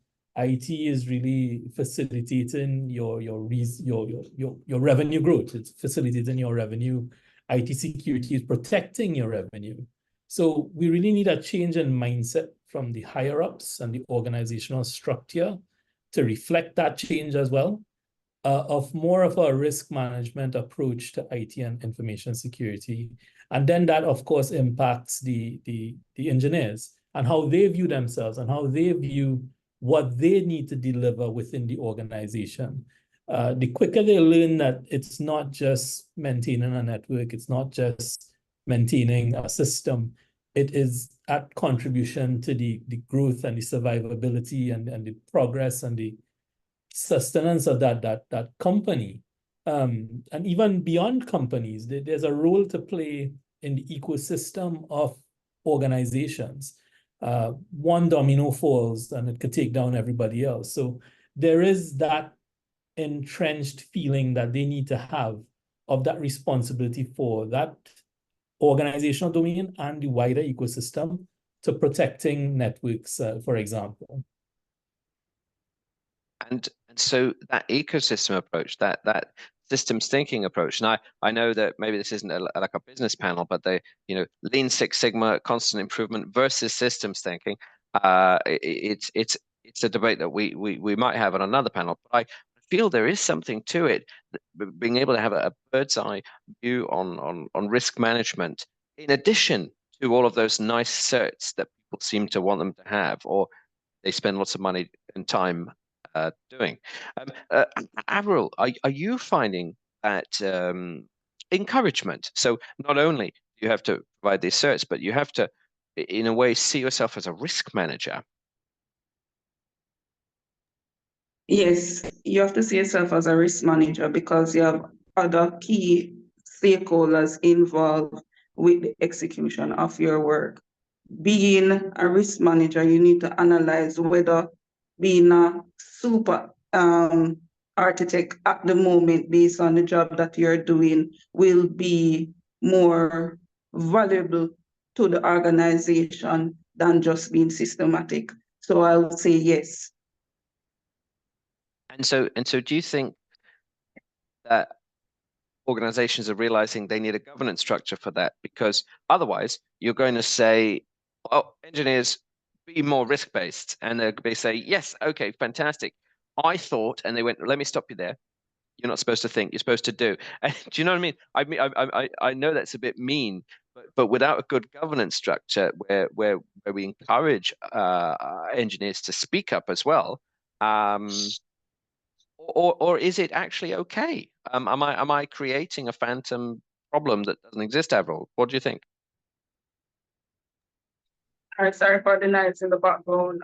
So yes, because I realize more and more in Jamaica, they're having a project team. So the ideas are bounced off as to how or what is the best way in executing. So ideally, yes, they are not just employing them in doing, but what they think in doing their execution. Which I think is positive, and we should encourage it. Now, obviously, if anyone thinks we should discourage it, please let me know. But I think we should encourage it.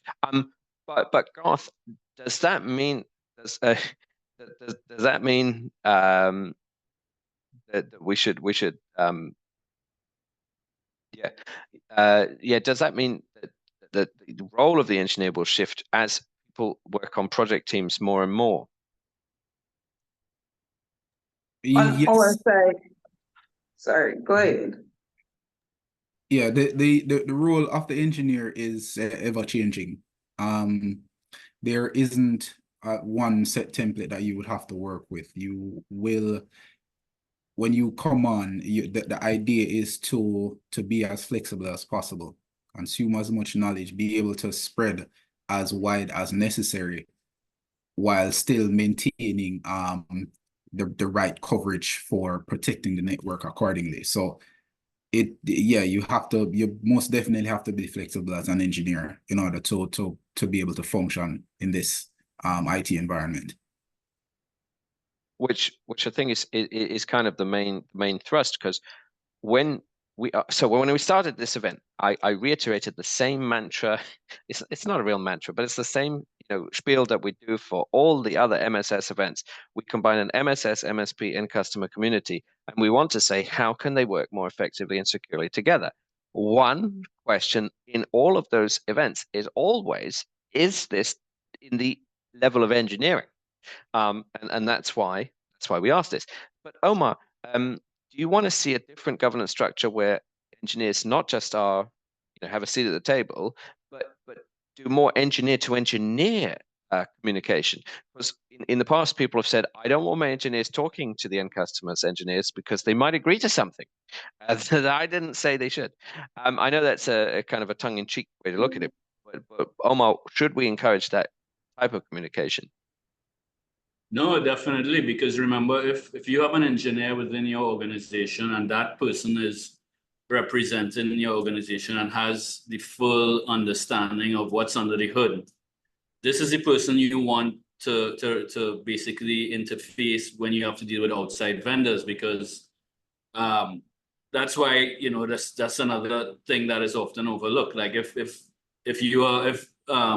someone like a higher up or a business owner or something who doesn't understand technology in the same way and is speaking directly to a vendor, the vendor may overspec things, the vendor may add a bunch of additional stuff that's not necessarily needed, or maybe tailor a solution without an understanding of your own environment and whether your environment can support that solution, or maybe you need to buy more stuff. They may say, I need a brand new shiny new server, and your engineer might say, well, no, actually what we have can work, and I can, this is how I can save you a whole lot of money by setting up that environment. So it's a key critical role, because this is the person who's going to talk the same language as the external vendor and translate it for you. It's like you're talking English and they're talking Greek, and he can talk both, right? So it's very, very important, and I think that's another way in which that engineer role is gonna grow. Yeah, perfect. Especially if you're all speaking Greek to me. I don't know. No, okay, that joke didn't quite work. But anyway, Garth, what are your thoughts? Yes, to actually add to that, as in the process of hiring engineers, it shouldn't be a situation where it is only restricted to the IT certifications that are needed to prove their capabilities within a particular area. It should also be mandatory. Like I believe, say for instance, the ITIL certification, it's not particularly a technical certification, but it helps you to get a better understanding of the different processes that you may need to be working with, may need to implement in order to effectively carry out your duties as an engineer. So I think that is necessary. I realize Cisco recently implemented some courses from their Skills for All platform, where it actually focuses on the correct language for being able to communicate with customers. Now you understand the technical jargons, you understand the complexity behind the different technologies that may be presented, but being able to effectively receive that information and process it and present it to the less technical persons within the organization effectively, so that the best decisions can be made. That is also a key component of the modern engineers that are being taken on to support these network infrastructures. Which is a key point, isn't it, Garth? Because the certs, even in my parlance, I kind of say, oh, certs are all technical, and it's not the case. A lot of them tell you how to do your job. Much like I don't know if it's the same there, but here, if you want to work in insurance, a degree in insurance would not work. I mean, people do it, but you shouldn't do it, because it's all technical qualifications. Yeah, a degree in management might be great, but it's the technical certs. So Shiva, what does that say to us about how we train and recruit our next generation of engineers? Right. Yeah. So I think Umar mentioned it earlier as well. Being less dependent on those cert qualifications is one aspect. The emphasis on softer skills is another. Like, you're looking for persons who have that spark, who have that innovation within them, not necessarily a piece of paper. And then, some of these, you may look at some of these exercises as just attaining a piece of paper, but does that really show that the person is qualified or good enough to learn more, to get them to the point where he becomes an expert within your environment, which is what I think we want to see. So it's less about looking at those hard numbers and looking more at the person sitting opposite you at that recruitment point, and seeing within them, do they have the ability to grow out of just managing a box and looking more into these are system level decisions that need to be taken here. And the quicker you are able to get your guys to look beyond that small domain thinking and look more expansive, I think the better off you are. You have to have them interface with as many. Don't try to keep them in the back room, for example, but you would want them to be interfacing, and that's how they develop their skill set. Being able to write reports, for example, that's one of the things that you need to be able to do. And that only comes with practice and with time and responsibility to take on those type of assignments. So again, focus on the softer skills, look at the person in front of you, not so much the paper behind them. And really try to find persons that can contribute, or you can now develop them further to contribute towards your mandate.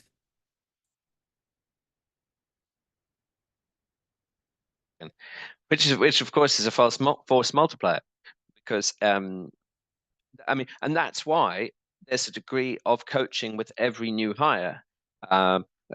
Because your systems will be different, but once you've set them up, they could then go and develop a new person, which I think is a good way to look at it. And it is very important to point out to HR at least, that engineer recruits don't mean DevSecOps recruits. It doesn't mean DevOps recruits. It's different. You know what I mean? Like people said, well, how come this cybersecurity degree has no coding in it? It's because it's a different job. And yes, there's a je ne sais quoi, there's a genius that comes from being able to do C Sharp or Rust or Ruby or whatever that I don't have. but I think that we need to understand they're two different disciplines. So where does this then leave us, Avril? Who is tomorrow's most super architect engineer? Sorry, who is tomorrow's super engineer? The one that everyone will want a piece of. All right, so the future engineers are the ones that are adaptable, innovative, have a customer-oriented or more customer obsession approach, and in the end, execute operation to its best. We'll say excellence. So yes, you have the basic, but these are the things that you must have in order to move forward in the future. Great sentiment. I like that. I like that. Garth, can you build on that? What sort of engineers are you going to be hiring when you're hiring more stuff for yourself? Well, just as Avril said, and I'm going to want to employ an engineer that is adaptable, right? That is sharp and adaptable. And while these things can be, these things are trainable, you still want to at least have an engineer who is able to hit the ground running and then be able to absorb the information as it comes at them so that they can effectively carry out their duties and be a great asset to just ensuring that within the organization, all the IT operations are properly managed and carried out. Very good, because you do want trustworthiness, you do want due diligence, and do you know what? It's an engineer. You've just described an engineer, someone that actually can grapple with a problem. Like, I don't know how to solve this problem, but I'm going to work it out. Which speaks. I mean, on a previous event, we had someone describe the way in which engineering itself was not allowed to be part of universities in the 1800s because it wasn't.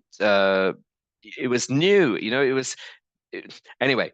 I get ahead of myself, but Omar, what then does this mean for the MSS series? What have we learned? I guess we want to see how the end customer third party security relationship can be improved. Have we found it in tomorrow's engineer? Yeah, I mean, so that's a kind of broad question. I think so. I mean, it was just a much smaller place, right? And the ocean for engineers in terms of opportunities is for me a lot vaster in that the way things are, you know, there are many different fields, many different tracks, many different avenues that they can take to and find something they like. If they don't like it, try something else. And if they're passionate about something in terms of opportunities, they're not limited by geography anymore. The opportunities locally, there are opportunities internationally. I think to what the other members of the panel said, once you're innovative, once you're willing to learn, once you're willing to work hard, there's so much different approaches you can take. And I think, I mean, for us, that's kind of what we look for, someone who fits in really well with the team, and we even train them on like, we have a program which all our techs go through called Help Desk Habits. And Help Desk Habits is just about soft skill certification, which is a modular program they go through. And it will talk about things like how to deal with a difficult customer, someone who's coming and just having a bad day, or, you know, and their computer's down, and how to walk them through, step them through that, or how to, you know, or those, all these sort of soft skills. So it's all trainable. I think it comes down at the end of the day to the, like Shiva was saying, the person in front of you, or the person that is across the table for you. It really comes down to that. Yeah, I think that's what I would say. Very good. And that customer service mentality, I think, is why people are in services anyway. So Shiva, where does this then leave us? You know, it's our final panel. We've looked at a variety of different topics. What should we include? What should we not include? Maybe in a future event. You know, do we need more engineer of the future panels? Yeah, what I want to see is beyond engineers. I think what Avril gave you there was excellent. I think you should put that on a plaque and stick it up. This is a key output from this session. But I want to see beyond that. I want to see beyond, you know, working within an organization. I want to see how does engineers contribute to national policy development, reviewing cybersecurity legislation, cybercrime legislation. I want to see them, you know, getting more involved in areas such as fintech and blockchain and so on, because, you know, maybe it's beyond the systems that are in front of you. There's a bigger, vaster, wider world out there, and there is application for your skill set in that world. Don't think just because you're technical now, you have to remain technical forever. There's research, there's policy development, there's legislative review, there's consulting, you know, so it doesn't have to remain core technical skill set. You can branch off and go beyond. And really and truly, we need that within the environment and the ecosystem right now. We don't just need that technical set of skills. We need people to leverage that technical skills and bump it up a notch, basically. Great. Yeah, the sky's the limit, and maybe that's something we could focus on. What bumping it up a notch looks like next time. Well, we can definitely do that. And just a personal goal, I want to include even more countries. I think we did better this year than last year.